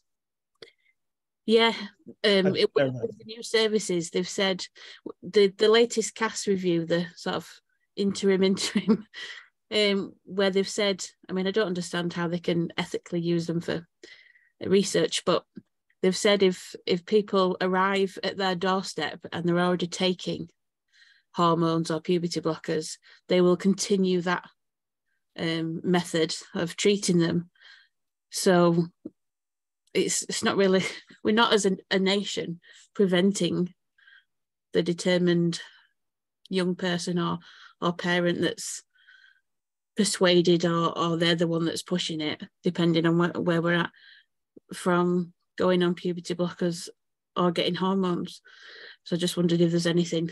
Well, I have no idea. I didn't know that. Of course, I know about Gender GP, and I know about Gender Plus. Gender Plus is a new private clinic set up by staff, some of the staff who worked on GIDS, and is continuing the affirmation approach. One of the members of staff is the chair of the memorandum, so-called Memorandum of Understanding, which is a pro-trans alliance, really. And Iggy Moon has said that it's inappropriate to, he said to the Scottish Parliament, that if a child has presents with transgender, it's not appropriate to inquire about their traumatized history, because that's a way of being transphobic, not accepting their transgender and saying it's got some kind of cause. And so that's a person who's in Gender Plus, and is also has his important position on the memorandum, so-called Memorandum of Understanding. So I don't know. It can only be a legal thing. I wonder, but this is just me thinking on my feet. I've got no idea. But it could be, to be charitable, that maybe GIDS would have to say they'll keep the children on puberty blockers to get them there. Well, they won't go if they're going to immediately be stopped, because the children, once they're on them, it is very hard to get off them. But it'd be, one of us should find out, even though the children come and they continue them, do they have an aim to get them off them? So that would be an interesting question. I don't know about what the legal framework, there's obviously a loophole, both for Gender Plus and also for Gender GP. There's also huge amounts of money from Big Pharma, of course, who fund conferences for gender reassignment, because it's an ideal field for Big Pharma, isn't it? Because it's a drug that you've got to be on for the rest of your life. It's not a drug that's going to cure you of anything. You have to be on it for the rest of your life. So there's a lot of money involved. But I don't have an answer. Maybe Susan, our legal expert, has an answer to how that can be managed. Any ideas? Sue? Yeah, let's just start with, we'd start with which professions, which within the medical field are entitled to prescribe drugs. We'd have to start with that, because obviously if you're setting up any organizations where you don't have people who are entitled to prescribe drugs, and I understand psychiatrists can, and somebody who is qualified as a medical doctor can, but some of these other therapists, they can't, can they? That's a very important point, you see, but it's also a loophole there as well. Yeah. Because GIDS didn't prescribe the drugs. Exactly. Yeah. They sent them to UCH. Yeah. UCH endocrine department prescribed the drugs. And then certain leaders in GIDS, who remain nameless, said to me, it's not our responsibility, because the person who prescribes the drugs is the person who's responsible. But then I knew a clinician who went to work at UCH and said all the time he worked there, he'd never seen one case turned down, because they always said, well, the Tavistock had done the assessment, so it must be the right treatment. So the only thing they would do is make sure there's no medical reason not to give the and they also then, when the two hospitals got quizzed, they went out of their way to say, oh, we reassess them. So yeah, I mean, that's a mess. But for these new places, we have to look and see, who are they actually got as staff, and are they trying to set up, can any of them do it? If they can't, are they doing it by outsourcing it to other people? But there's something fascinating in the book by Hannah Barnes, because she says that the National Health Service is going to say that they will not, what's the terminology? They will not take clinical responsibility for anyone who gets these drugs from other people in the UK. Okay, anybody else in the UK who from henceforth gets these drugs from something like Gender GP, or presumably gets them off the internet, the NHS will not take clinical responsibility for those children's health. Now that's fascinating, isn't it? So she has already started thinking about this. This is Hilary Cass. All right. Yeah, sorry, can I just interrupt?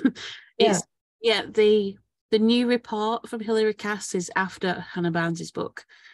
And in the new report, you've got to read between the lines of what they're saying. What they're basically saying is they will continue treatment if people are already on it. But with the Gender Plus, they don't have a psychiatrist. Iggy Moon is working there. But they do have a practitioner nurse who can prescribe. And I think they've got some doctor that lives in some other country who's like the overseer. You know, you've got to have a registered medical doctor somewhere, but they're not involved in the actual day-to-day running. The nurse that can prescribe will be doing the prescribing. It all sounds extremely shady to me. Yes, because also, I mean, we can't sort this now, but then the question is, but the children's blood and everything like this, their general health has to be tested, doesn't it? You can't just give them a prescription for hormones and tell them to go away. So again, how is that step going to be fitted in? So we just need to look at these practical aspects. And I know that the Baroness Nicholson had a good look at some of this when she was trying to deal with Gender GP, okay? So that's an interesting aspect. Yeah. Can I just bring in another couple of questioners? I've got Alison Eden, who wants to ask about, is trans explanation for troubles? Alison, you can ask your question. And then after that, get ready, Sue Parker, with another question in that sort of area. Hi, Professor Bell. Yes, I'm just wondering whether you think there's any kind of parallels and whether we can learn anything from the kind of the hysteria that attached in the 1980s to helping people recover memories of abuse. I don't know if anyone remembers the Satanic Panic articles in the Private Eye. And I will declare some interest in this, because when I was 40 years ago or so, I was briefly a patient at the Tavistock myself because of basically depression and agoraphobia and various things. And I recall at the time, and of course, this is just me and my memory may be wrong, but feeling that I was being guided towards sort of declaring that I had a problem with my father, and I had no problem with him whatsoever. And it just, with all of this coming up, I've just suddenly, it just had odd kind of parallels in terms of wondering whether there are some, and obviously perhaps not the psychiatrists or psychologists, but some of the unregistered counsellors getting some positive feeling in themselves for having the power to interact with another person and help them discover this great truth about themselves, which back then was that they'd had been abused when babies or something, and now seems to be that really they're not the sex they were born into. So, well, I agree. I think that there are parallels, because the moment you set up specialist clinics for false memory syndrome, there were suddenly loads of people with false memory syndrome. And it disappeared. I'm a little bit distressed, but obviously I don't know, because the Tavistock knew about that and were very opposed to that at the time. Oh, so interesting. It may be that you were just unlucky in the yes, maybe. you had. Yeah. And my guess would be that you were unlucky, and that probably what you had was an inexperienced, clumsy person who wanted to think with you about your sexuality and the Oedipal relationships, but may have made it seem as if he was implying something. Yes. So and it was in the air. Yeah. And you know, I may have... Yeah. Sorry. So, but your main, I mean, I can't obviously comment on what happened. I just of course, hoping that's the case, but it may not be. But your parallel is right. You know, that and it is extraordinary how these things can happen. And people say to me, how can we prevent it happening again? Well, we've had a bit of guidance, you know, on this, haven't we, from Sally? But I think it will happen again, because the power of these ideologies to overthrow people. I mean, it's not, you know, what about people's in political situations, people can get easily overwhelmed with very strange views about other people and so on. You know, there are a significant large number of trans people who are fairly quiet and they're not involved in this at all. But there's a very, very noisy, active group. And of course, a lot of people, you know, as we said, this hasn't really, and it's the same with the conversion bill. I don't think the conversion bill has got anything to do with lesbian, gay, bisexual rights at all. That's a kind of overcoat to get in on and sort of weaponize people's memories of what happened to homosexual people and so on. But really, it's only about trans rights, and that's become a kind of new religion that mustn't be questioned. And it's very, very. I mean, there's a lot of money in it as well, but not only from drug companies. But it does seem able to do this. And then, if you disagree, you're put in a very different position. And that was exactly the same with false memory syndrome. If you disagreed with it, you're being told, you know, that you didn't care for these suffering people who, and it's the same with satanic abuse. I'm not saying satanic abuse doesn't occur. I guess it must occur sometimes, but there's been no epidemic of it. No. So you could say that psychologists, at the very least, and psychiatrists and psychotherapists should be very, very worried about anything that suddenly increases, given what we know that all psychological disorders occur in the context of cultural shifts and changes. So we should say automatically, stop, what's going on? We don't understand it. Thank you. And Sue Parker, do you want to ask your question about embodiment? Thank you. Yeah, I'm Sue Parker Hall, a therapist. I host a weekly drop-in group for differently aware psychological therapists, and I'm a member of Thoughtful Therapists. I wonder, David, do you think a young person presenting could be struggling with the issue of embodiment? Not that they're the wrong sex, not that they're in the wrong body, but distressed because they're in a body at all. I've worked with a number of people, young people and adults over the years, who haven't yet felt at home in their body. They haven't come into their body quite yet. They've either been very neglected or they've been abused. The body is not a safe place or not a known place. And I just wonder whether it's body dysphoria in some cases that kind of gets distorted into gender. Yeah, I think you must be right about that. And I think that's a very, very, I don't know of much writing about that myself, but I think you must be right. We've known about that kind of more generalized feeling of not belonging in your body and it not being necessarily a sexed feeling, it being a sort of generalized feeling.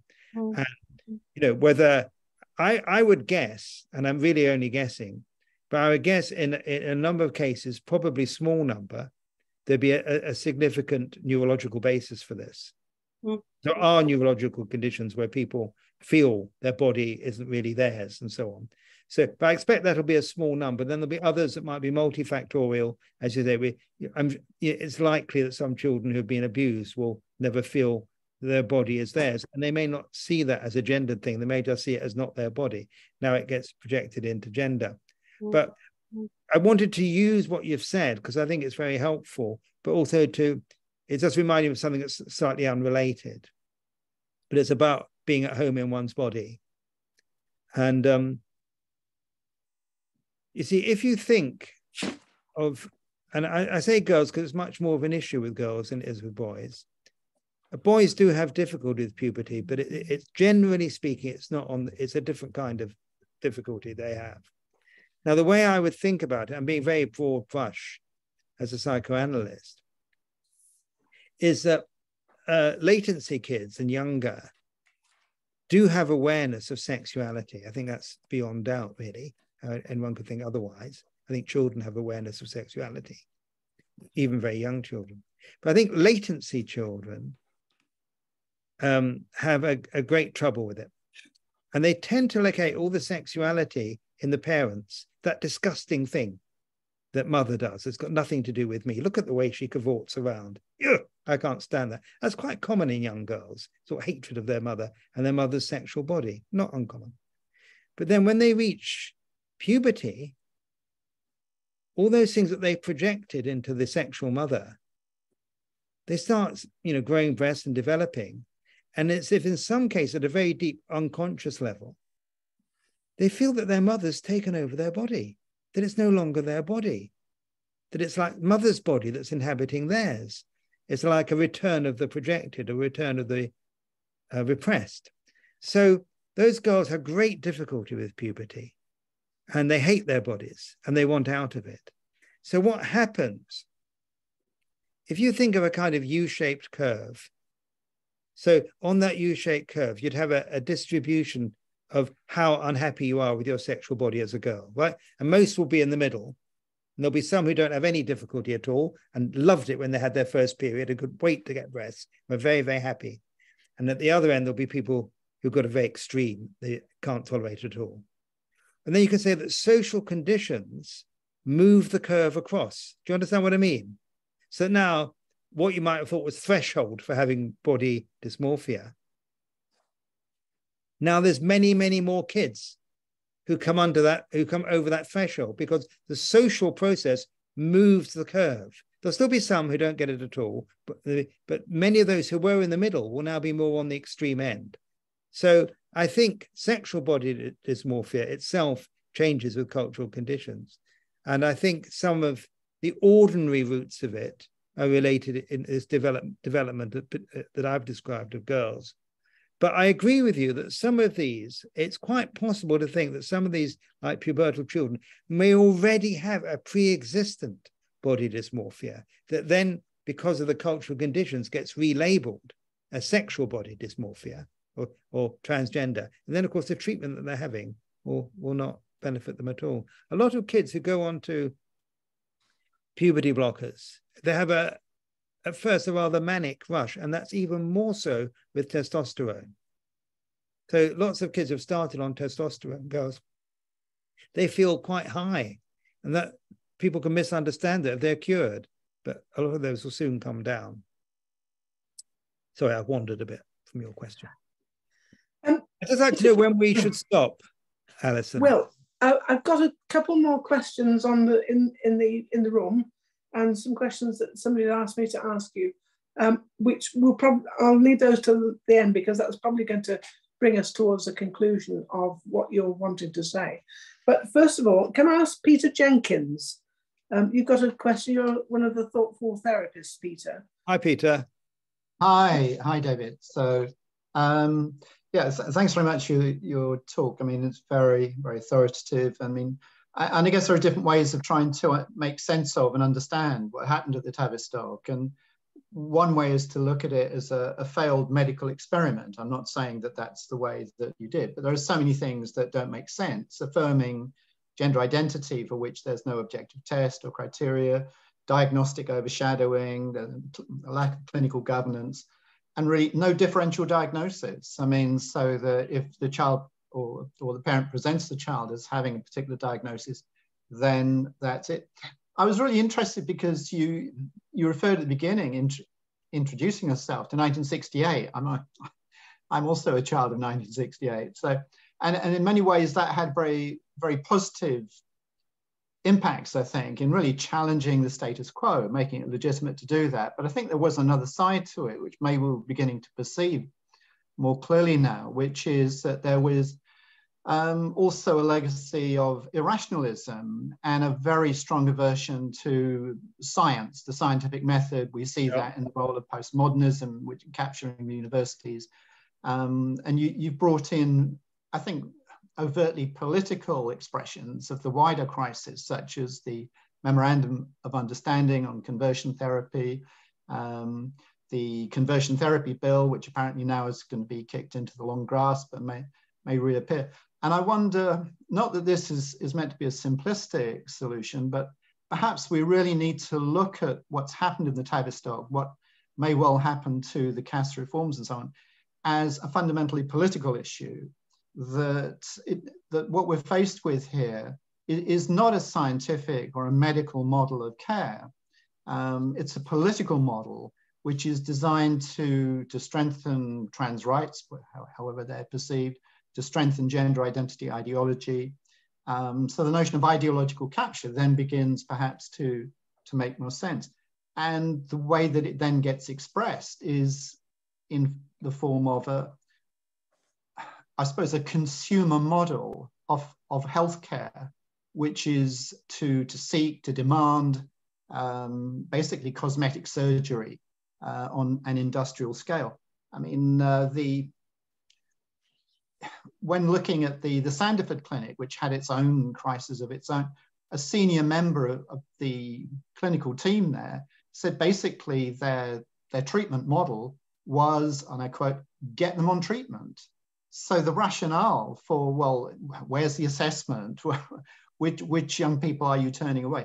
Just really falls away. I just wonder if, given that this is a political discussion, perhaps we need to be looking fundamentally at it not as a medical crisis, a healthcare crisis, but fundamentally a political issue. I don't know what your thoughts are on that. Well, I agree with you, because I think, you know, at a more micro level, that's what was happening at the Tavistock, that the authority of the psychotherapy community there was judged in just this way, being old-fashioned, anti-liberal, and the GIDS was seen as a sort of flag bearer of the patient is always right and a commodification of healthcare. But I think on a deeper level, well, the deep level that you're talking about, is that there's an unholy alliance between liberalism and markets. So liberalism is misunderstood. It's like the customer is always right. So democracy degrades into consumerism. So the only right you have is to vote, is to buy or not to buy. And I think it's something about politics becomes something like consumer politics. So it's the wants or needs of the individual, rather than, which becomes identity politics, rather than thinking about the health of a community. But also I do think that some of the criticisms of, say, doctors were entirely reasonable and correct, but they morphed into something else. They morphed into a wholesale attack on knowledge and on what I would call the dignity of knowledge. So that a doctor doesn't, what right have you got to tell me whether I should have an operation or not? And professionals really feel this lack of respect for the dignity of the knowledge that they have.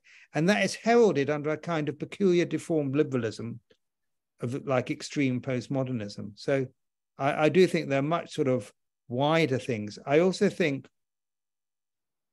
that one of the things that goes with this is what I've written about elsewhere, which I call a peculiar mode of thinking.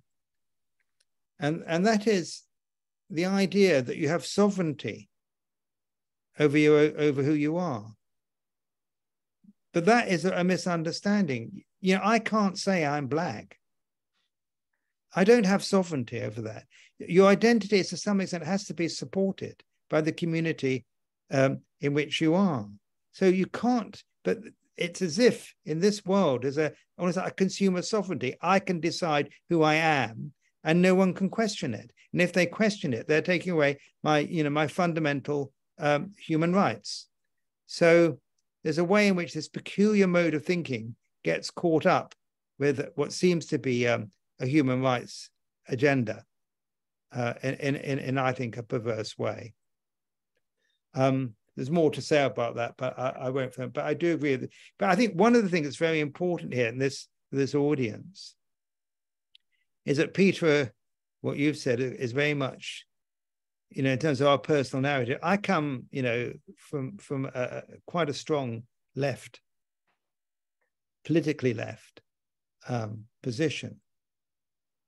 But I have my greatest difficulty with some Liberal Democrats who I've met, and also with Labour Party members who really don't seem to have understood the kinds of things that we've been talking about today, and feel terribly nervous about upsetting the trans agenda for being seen as opposed to human rights. And I think there's a lot of work to do. You know, if there's going to be a next Labour government, or maybe a Labour and Liberal Democrat alliance, and get rid of the terrible damage that's been done, we need to ensure that they have a real understanding of these issues and aren't so incredibly weak as some of the leadership of the Labour Party are, who make statements that have no evidence base whatsoever. So I'm very worried about that. And, you know, being a sort of left Labour supporter, it's quite moving to me when I meet some Conservative MPs who say things to me like, as regards the conversion bill, we'd like to get this out and get it out in a way that would make it, would not make it impossible for clinicians to work with patients, that we've understood some of those problems. But we're worried that if we don't get it out and it calls into a Labour government, it will become a full conversion bill and will criminalise psychotherapists for doing their job. So that's a real worry. Thank you. Thank you, Peter, for that question. A really interesting question. I'd like to say that I've written a sort of personal statement on the conversion bill. So if anyone, which Peter actually helped me with, so if anyone would like that, I'd be happy to send it to them. Great, thank you. I've got some questions from Zoe, whom you've met already, David. She says, amongst her questions, what worries clinicians and therapists about the upcoming conversion practices bill? I think you've dealt with that. Do you think that neutral exploratory therapy could become inadvertently criminalised? And have you heard clinicians saying exactly the point. Let me give you an example, because I think it's sometimes best. First of all, in terms of the conversion bill, there's no definite, it's not about homosexuality or lesbian, it's about trans. That's what's driving this bill. There is no evidence for conversion therapy. The Equalities Office has accepted that. There's certainly no evidence for any conversion therapy within regulated psychotherapy organizations. Conversion therapy seems to be allied with rape, forcible rape to force a woman not to be a lesbian, and religious exorcism and psychotherapy are all sort of put in the same box in the original version of the bill, which is obviously now being reviewed. And there's no definition of gender, and there's no definition of conversion. So it's a very peculiar bit of legislation.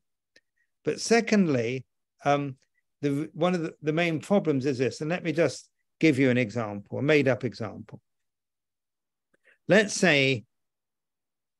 call her Jane. Jane is, say, she could be, let's make her an adolescent.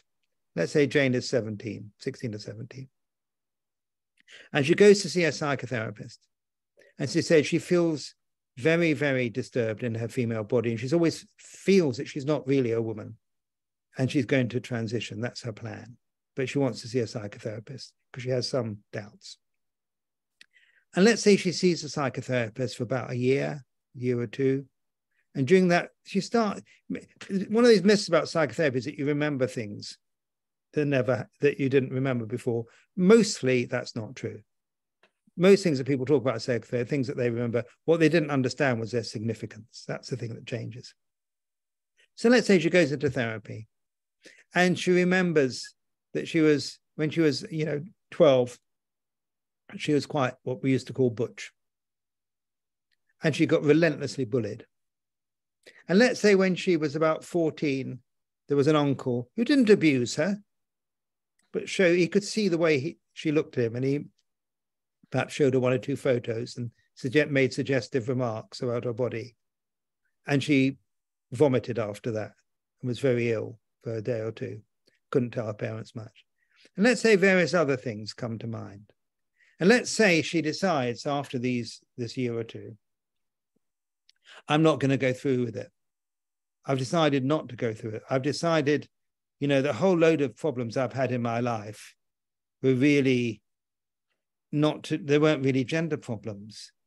And now she might even say, I'm not sure that I'm always going to be happy in my body, but I don't want to undergo hormone and surgical treatment. And perhaps I'll change in the future. I don't know. And then she has an argument with her therapist. Arguments are not uncommon. The therapist says something advisedly or perhaps not so advisedly, and for some reason upsets her a great deal. These things happen. She leaves. She then goes online and talks to people about her experiences. And they say, you've been converted. You were a transgender person, and this person has told you this story about what the uncle did and the bullying, and they've converted you from being a trans person. You need to go now to the police because it's a criminal act. So that exposes how impossible this thing could be. And what it would do, it would mean that therapists would not take on children suffering from gender distress because of their fear of being criminally prosecuted. So it would be a disaster for NHS clinicians, for therapists working in private practice or in the charitable sector, to feel that they were under the watchful eye of a context which could criminalize what they've done. And how you could ever prove this in a court, God only knows, because the therapist would say, this is what I did, this is what came up. And presumably some barrister could say, well, why didn't you just accept that they were transgender? You were converting them. And who's going to decide on that?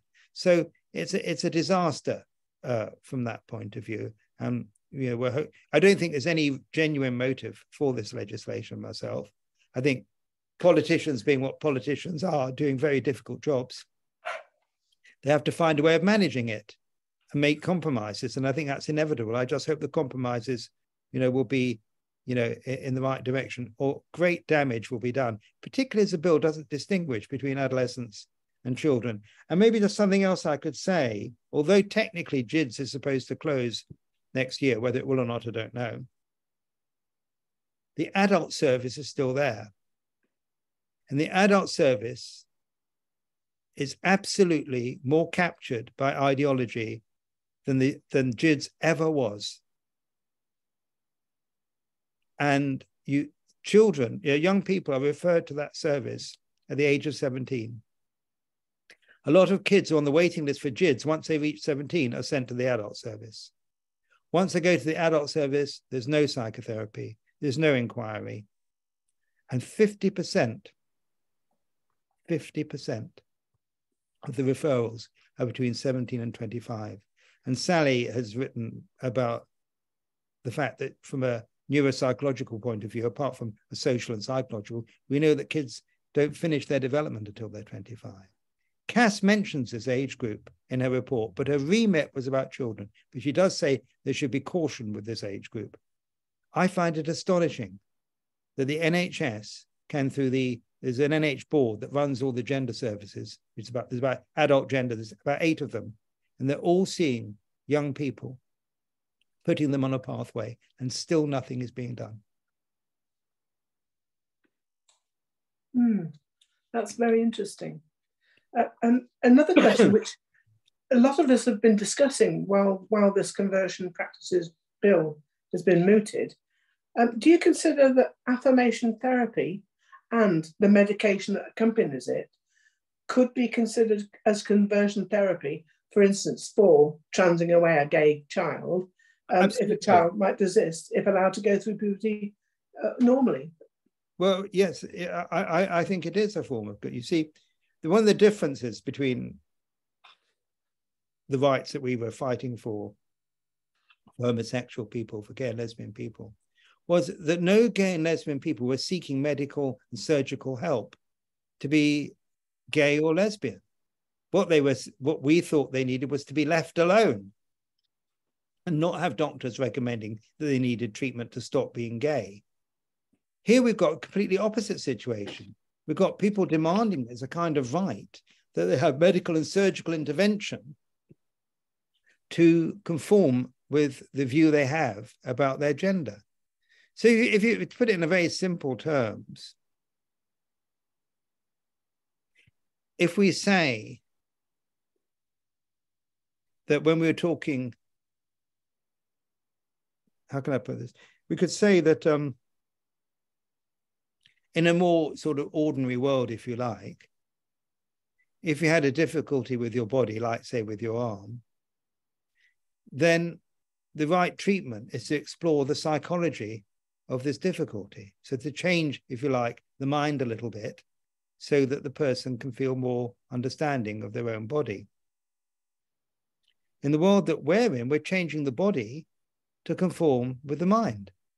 That's what I would call a peculiar kind of regression in thinking.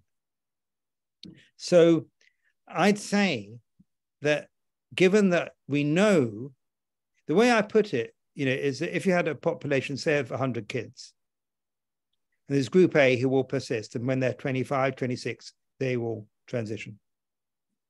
And group B who will desist, they'll stop.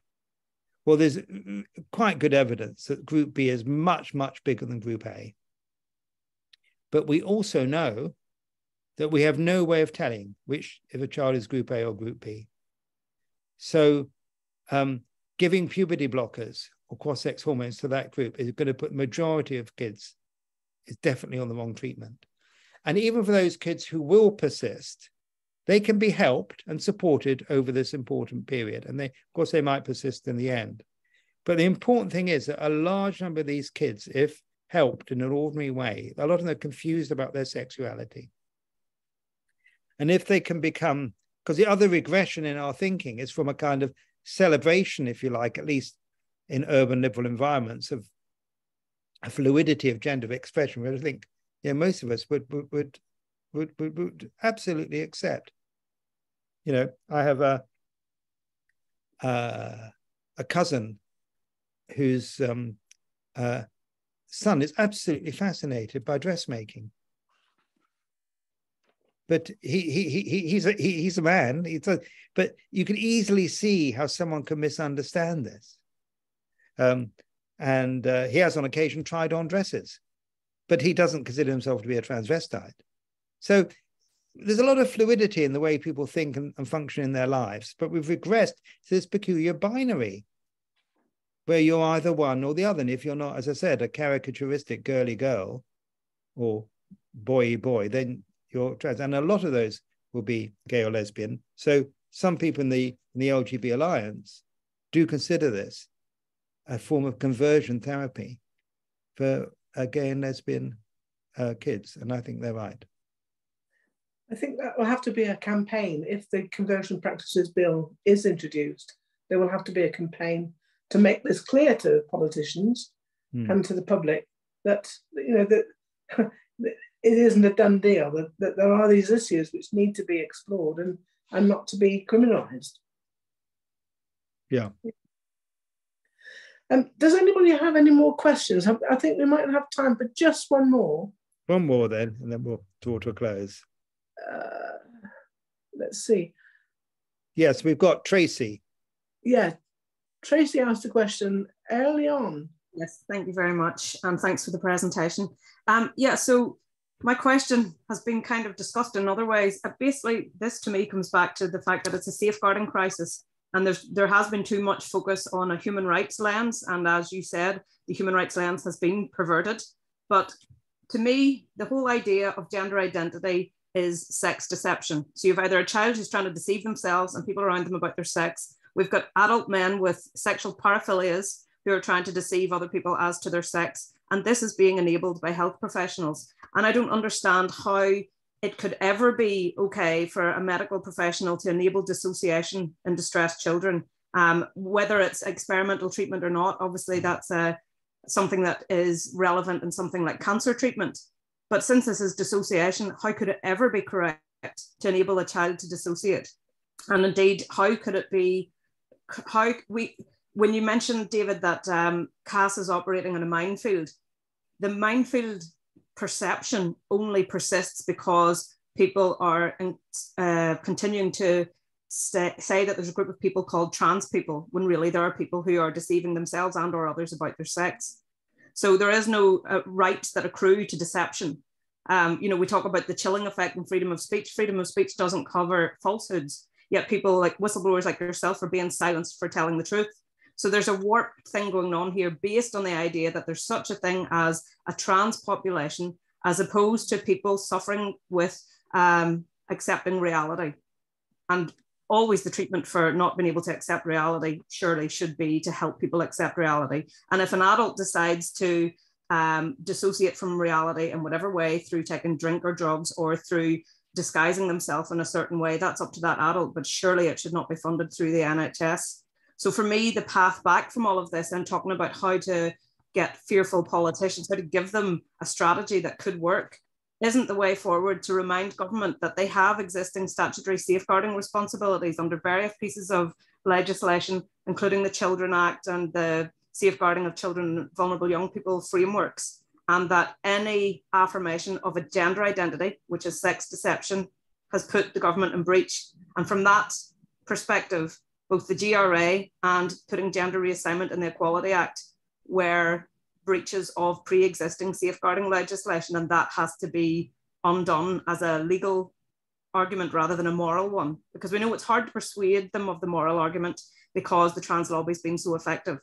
But if we remind them that they had legal obligations that they broke when they enacted the GRA and when they put gender reassignment in the Equality Act, surely that's our only way forward. So I'd love to hear your thoughts on that. Well, I think you've been very strong in what you've said and very straightforward, and in a way address the elephant in the room. And I think I agree with most of what you said, though not quite all of it. That is that this is based on a delusion, because you cannot change your natal sex. You can change the way you perform your gender, but you cannot change your natal sex. So the whole thing is based on a delusion. By telling a child or an adult that by having major surgery and they don't change their chromosomes. And and it's not true, you know, that what is said is that natal sex is allocated. It isn't allocated. It's what you are. No one allocates you to your sex. You could say to some extent, you know, gender, I would argue gender isn't completely socially constructed, but I would say it's largely socially constructed. That is, it interacts with the kind of body. And the fact of being a woman, for example, being able to breastfeed and have babies does have some effects on the character that you become. But obviously in different social, cultural environments, they're different. But what you can't do is change your sex. And that's the thing that one's not allowed to say. Fortunately, I've forgotten her name, but I'm sure you know who I mean. Maya Forstater won her case. And that is that it's now that you can't be lose your employment or suffer unfair dismissal. You're entitled to have a view which says a woman is someone with an XX chromosome.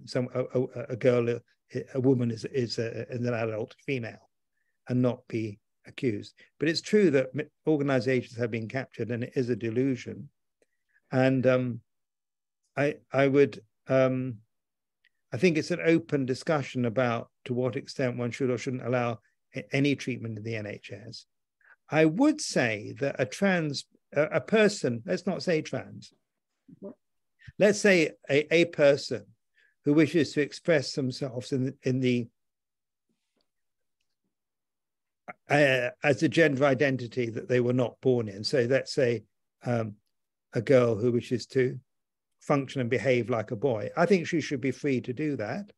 I think she shouldn't be discriminated against. And obviously she will suffer from various things. But I don't think that gives her sovereign rights of a particular sort. They don't give her the same rights as sex-based rights, because it's sex-based rights that are in law. And I personally, it's a difficult area, But I don't see why people who identify as the opposite gender shouldn't have their own toilet, like a toilet for people who don't mind who's in there. So there should always be 3 toilets. So that, but I don't see, you see, you can say it's a human rights argument, but these rights impinge on other rights, the rights of women, particularly some lesbians I've been speaking to feel they have their own safe places. And they don't want people to come into those places who they don't regard as belonging there. And I think that's also a right. So it also makes the case that this term is an umbrella term for lots of different situations. And as I said, some of them are people who are really homosexual. You mentioned the paraphilias, that's also true. I had a recent letter from a gay man, a very supportive letter, but he told me off in some of the reasons. He said, you have to always say that the term has no meaning. Because he said it's made up of many different people. And as you say, some of them are people who have very other life difficulties expressed in this way. But he also pointed out that some of them have autogynephilia. Autogynephilia is a sexual predilection whereby a man dresses up as a woman and masturbates and looks at himself in the mirror. And there's nothing, we're all entitled to our sexual predilection. And why shouldn't he be able to do that in the privacy of his own room? But the point that this young man who wrote to us saying is that some of those, we don't know how many, it might be a small proportion, but some of those, obviously the thing that's driving them is the need to be inside a woman's body. And therefore anyone telling them that they're not inside a woman's body acts as an obstruction. And of course, there's quite a lot of violence meted out to women who don't agree. I fortunately have not suffered much in that regard. And I think largely it's because I'm a man. And I'm not on social media. And if I could add to that then, because the escalation aspect of the autogynephilia is really pertinent here, because it doesn't stop with looking at himself in the mirror. It's getting another woman to play along. And that's where the children are being used as cover for the paraphilia. So I understand that from the parents' point of view, it's been a lot of things like homophobia, but talking about the social contagion aspect that you referenced, the social media, my background's in tech. I was one of the first social media trainers in Northern Ireland back in 2007.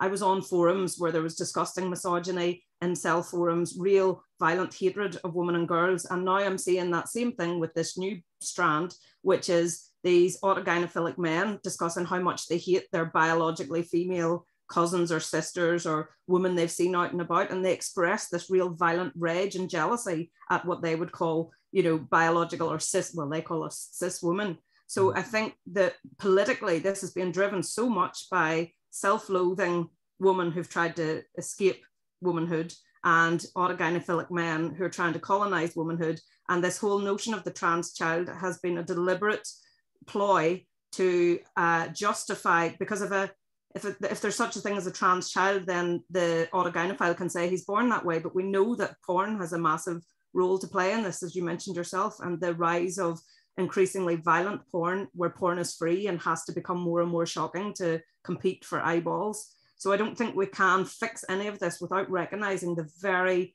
deeply embedded pernicious role of powerful autogynephilic men pushing this. And we can't cut off the pipeline of children seeking trans identities as a solution without addressing, as you said, the elephant in the room of this adult male sexual driver that has pushed it, including from America, where queer theory has been used to justify it, and funding has involved some autogynephilic men. So that's where I think the safeguarding needs to come back into it. And there's an argument to be made that a man who's admitted he has autogynephilia, who is working in schools or working around children, is potentially falling foul of the Sexual Offences Act, because he's coercing children and colleagues into a fetish that they haven't consented to. So I think there's a much bigger picture there, and that's why the safeguarding angle to me is the way to put us back on safe ground, because there are existing safeguarding laws that should prevent all of that from happening. Well, yes, I mean, as people, there's an organization called WPATH. Mm-hmm. WPATH, it sounds so impressive. It's a world organization for, I can't remember what it stands for now. World Professional Association of Transgender Health. Yes. So this is an organization, it's self-appointed. on no particular qualifications, but they got in quick and they set the agenda. And lots of organizations say we're following the WPATH guidelines, which no one's ever tested, not based on any evidence, and so on. But the latest WPATH guidelines include guidelines for being a eunuch. And that becomes another one of these trans identities, and that young people should be able to have their genitals removed so that they can be eunuchs. And there's a link to eunuchs.com or something, which is actually a pornographic website. We would regard it as pornographic anyway. So I think you're quite right that there is something much more disturbing going on. And of course, the American woman, I've forgotten her name, but she's done a lot of research on the money that went into this. And a lot of the money comes from certain individuals in the States who have vast amounts of money and put this money into capturing organizations. And they were advised by a solicitor's firm whose name I forget, but they advise them not to debate or present arguments, but instead to capture, NHS, universities, medical schools. And it is extraordinary the way that it's worked. I not so long ago heard about a medical school. I can't remember which one it was, but they were saying that if a medical student, say 18 or 19, wanted to work as a sex worker to augment her grant, which she didn't have much of, she should be seen as a free agent and she should be supported and no one should criticize her. Of course, I would regard the 18-year-old girl who wants to prostitute her body as needing safeguarding and help, but that's seen as anti-liberal. She has a right. And of course, then it's referred to as she has a right. She doesn't want to work in a shop. She wants to be a sex worker. That's her right. So that's a good example of the way that the kind of thing Peter was talking about starts to overtake thinking. And of course, as one feminist put in an article, the female body is not a workplace. Good point. So there are things that get very caught up with this. The trouble is, Tracy, that one has to be careful who one says what you've just said to, if one wants to bring them round, to get them to make the first few steps. Well, so that's where I think, though, that the legal argument takes pressure off them. Just to point out that there's a conflict between the GRA in 2004 and the Equality Act in 2010 with pre-existing law that protected children. This again, gender identity is dissociation from reality, and it's sex deception. So that matters for the child. They're not trying to deceive on sex for nefarious purposes, like an autogynephile trying to get access to women's spaces, but they're being enabled in dissociation. And I can't imagine any other condition or any other type of dissociation that would be allowed. We talk about anorexia. Obviously, there's no profit to be made in helping an anorexic person lose weight. It's a very short pipeline to profit. But we wouldn't let a 15-year-old who said they really, really felt like an adult because they hung around with mostly adults and they felt they were mature enough to go to nightclubs that were even 21 and over. We don't let them, we don't say they have an age identity. It is only misogyny that has allowed there to even be the idea of a gender identity, because womanhood is the only thing that men don't mind as a class. Obviously, I don't mean all men, obviously, but they don't mind womanhood being colonized because it doesn't affect men. That's the reason why there was the pushback, Rachel Dolezal. It affected Black men that she claimed to be Black, and they recognized that as totally inappropriate and trying to colonize rights of a group she didn't belong to. So the only reason gender identity exists is because women are seen as support animals for men, and men's demands, in this case autogynephilia, must trump women's comfort and women's safety. So again, for the fear in politicians and the media and everything else is because people are still saying there's such a thing as a trans person to whom rights accrue. And when we go back to just telling the truth of there are people who are trying to hide their sex for a variety of reasons across the different demographics, and we recognize, well, sex deception should never be enabled by a government because it's a safeguarding breach.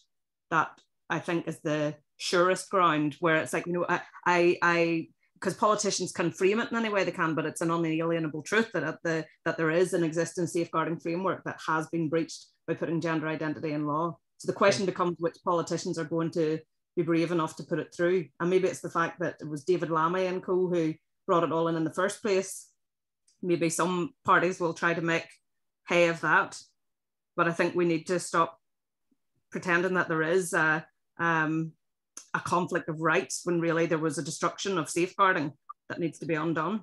Thanks very much. Thank you very much for letting me ask you so much. Yeah. Sally, do you have any comment on that?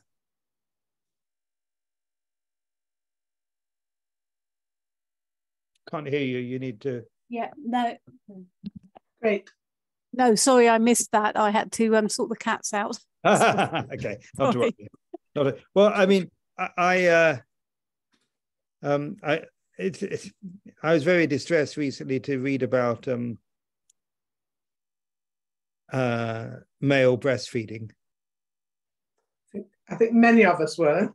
And there's been no attempt to work out whether it harms a child. We know, I mean, in terms of I think the kind of thing that Peter was talking about, surrogacy would be a good example, where it's, you know, in a word, it's okay to rent a woman's body to grow a child, then remove the child from the contact with that mother, and then transfer it to in this case, a man who can take hormones and produce artificial breast milk.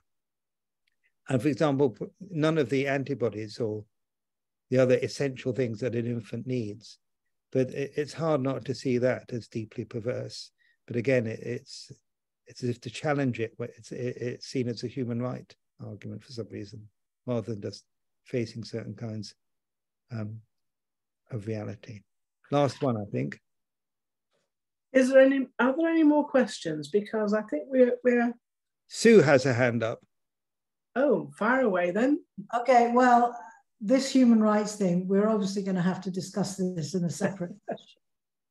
I think, but I can make the comment that Tracy, I think, is accurate when she was sort of talking about the legal issues. So, you know, I'm supporting you from that point of view. My one point was WPATH is now getting into trouble in America. Because a federal judge, when faced with these people turning up to be experts at a case which is actually trying to stop the new laws that said you can't operate or give these drugs to the under 18s, said, who are you? What are your qualifications? Where is your research? And of course, famously, Susie Green is one of the endless non-qualified people that they have on their committees developing these wonderful protocols, including obviously the famous one now about being a eunuch. So anyway, there's a glimmer of hope over there in the States that a federal judge just said, I will refuse to accept WPATH until it can show me that it is some form of expert organization. And as they've got exactly the same information that was presented to our High Court in the Tavistock case, they're not going to get very far with that, are they? Because nobody's produced any research since then which actually shows that any of these drugs, treatments are safe or indeed effective. And the fact that these organizations are stuffed full of non-medical people, non-experts, merely lobbyists, you know, is now coming out. So that was my cheerful information. It's related to the thing that Peter brought earlier, because you can see how, in a sense, it might make sense if you're appointing an orthopedic consultant whose job is going to be to do hip replacements. You might have one person as a patient representative on the appointments committee who might be very interested in this prospective consultant's approach to patients, how they think about the relationship with the patient, for example, what care they take. But of course, it's not in a position to judge their surgical expertise. But nevertheless, they wouldn't be unreasonable, and that's a good thing. But what's happened is that kind of thinking again gets perverted. So then that the whole appointments committee would be made up of people who have had hip surgery. because they're the best people to judge. Well, of course, we wouldn't do that yet. But what you do find is that people, because of an ideological commitment, are treated as if they're experts. You see the same in some research grants that have been given out to people who have no track record at all, apart from being ideologically committed. And then the scientists who complain, as Peter pointed out, are seen as patriarchal. So I think this is, you know, a rather good example of that, of how you get an organization which seems to have captured so many people that has no expertise whatsoever. Anyway, I think we better draw it to a close. It's quite late. Thanks everyone for your questions. And I hope that you'll all take it back to your political organizations and see if we can, the original, maybe I'll just finish with this.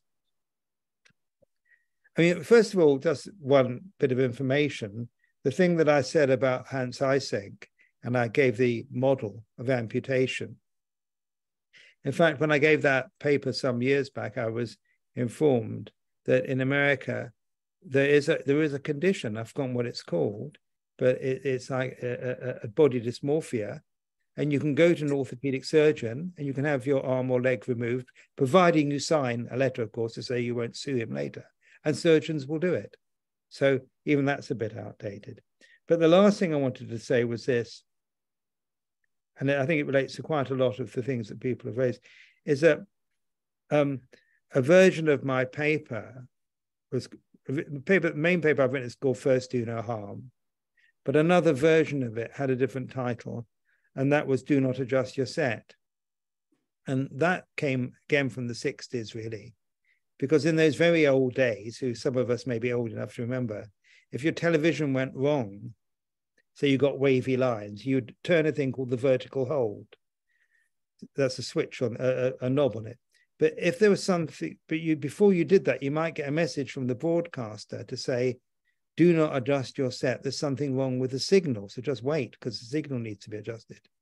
That made its way into popular left protest discourse with graffiti that said, do not adjust your set. There's something wrong with the signal. In other words, the world's gone mad, but do not adjust your set. And I think that's what the position that we're in, that we need to recognize that we're living in a world that's gone wildly awry and is, you know, highly, it's quite a seriously disturbed world. And it tries to force us all the time to adjust our sets. But we need to do what we can to change the signal. Thank you. Thank you, David. That's summing up. And for all that you said to us this evening, you've given us a great deal of meat to process. And I'm sure we'll get a lot out of it. We'll try and get it up onto the YouTube as soon as we can. And hopefully a lot more people will see it as well. And if anyone wants the statement that I did on the conversion bill, I'm happy to send it. So I could send it to you. Is that the one you sent to me, David? Yes, you've got it. That's right. Yeah. Well, I think if I said in the chat that if anybody wants it, then just email us to Liberal Voice of Women and I'll send it out to you. And could you be sure to send me Sue England's? Oh, yes. Oh, yes. Okay. Absolutely. Thanks very much, everyone. And okay, thanks for staying so late. Thank you. Our next event is going to be on the 14th of August. We think we've got Simon Fanshawe coming to speak to LGBT Liberal Forum. We're just trying to confirm and firm that up. So look out for our announcement. And after that, if we do have that, after that, our next proper event for Liberal Voice for Women will be on the 11th of September.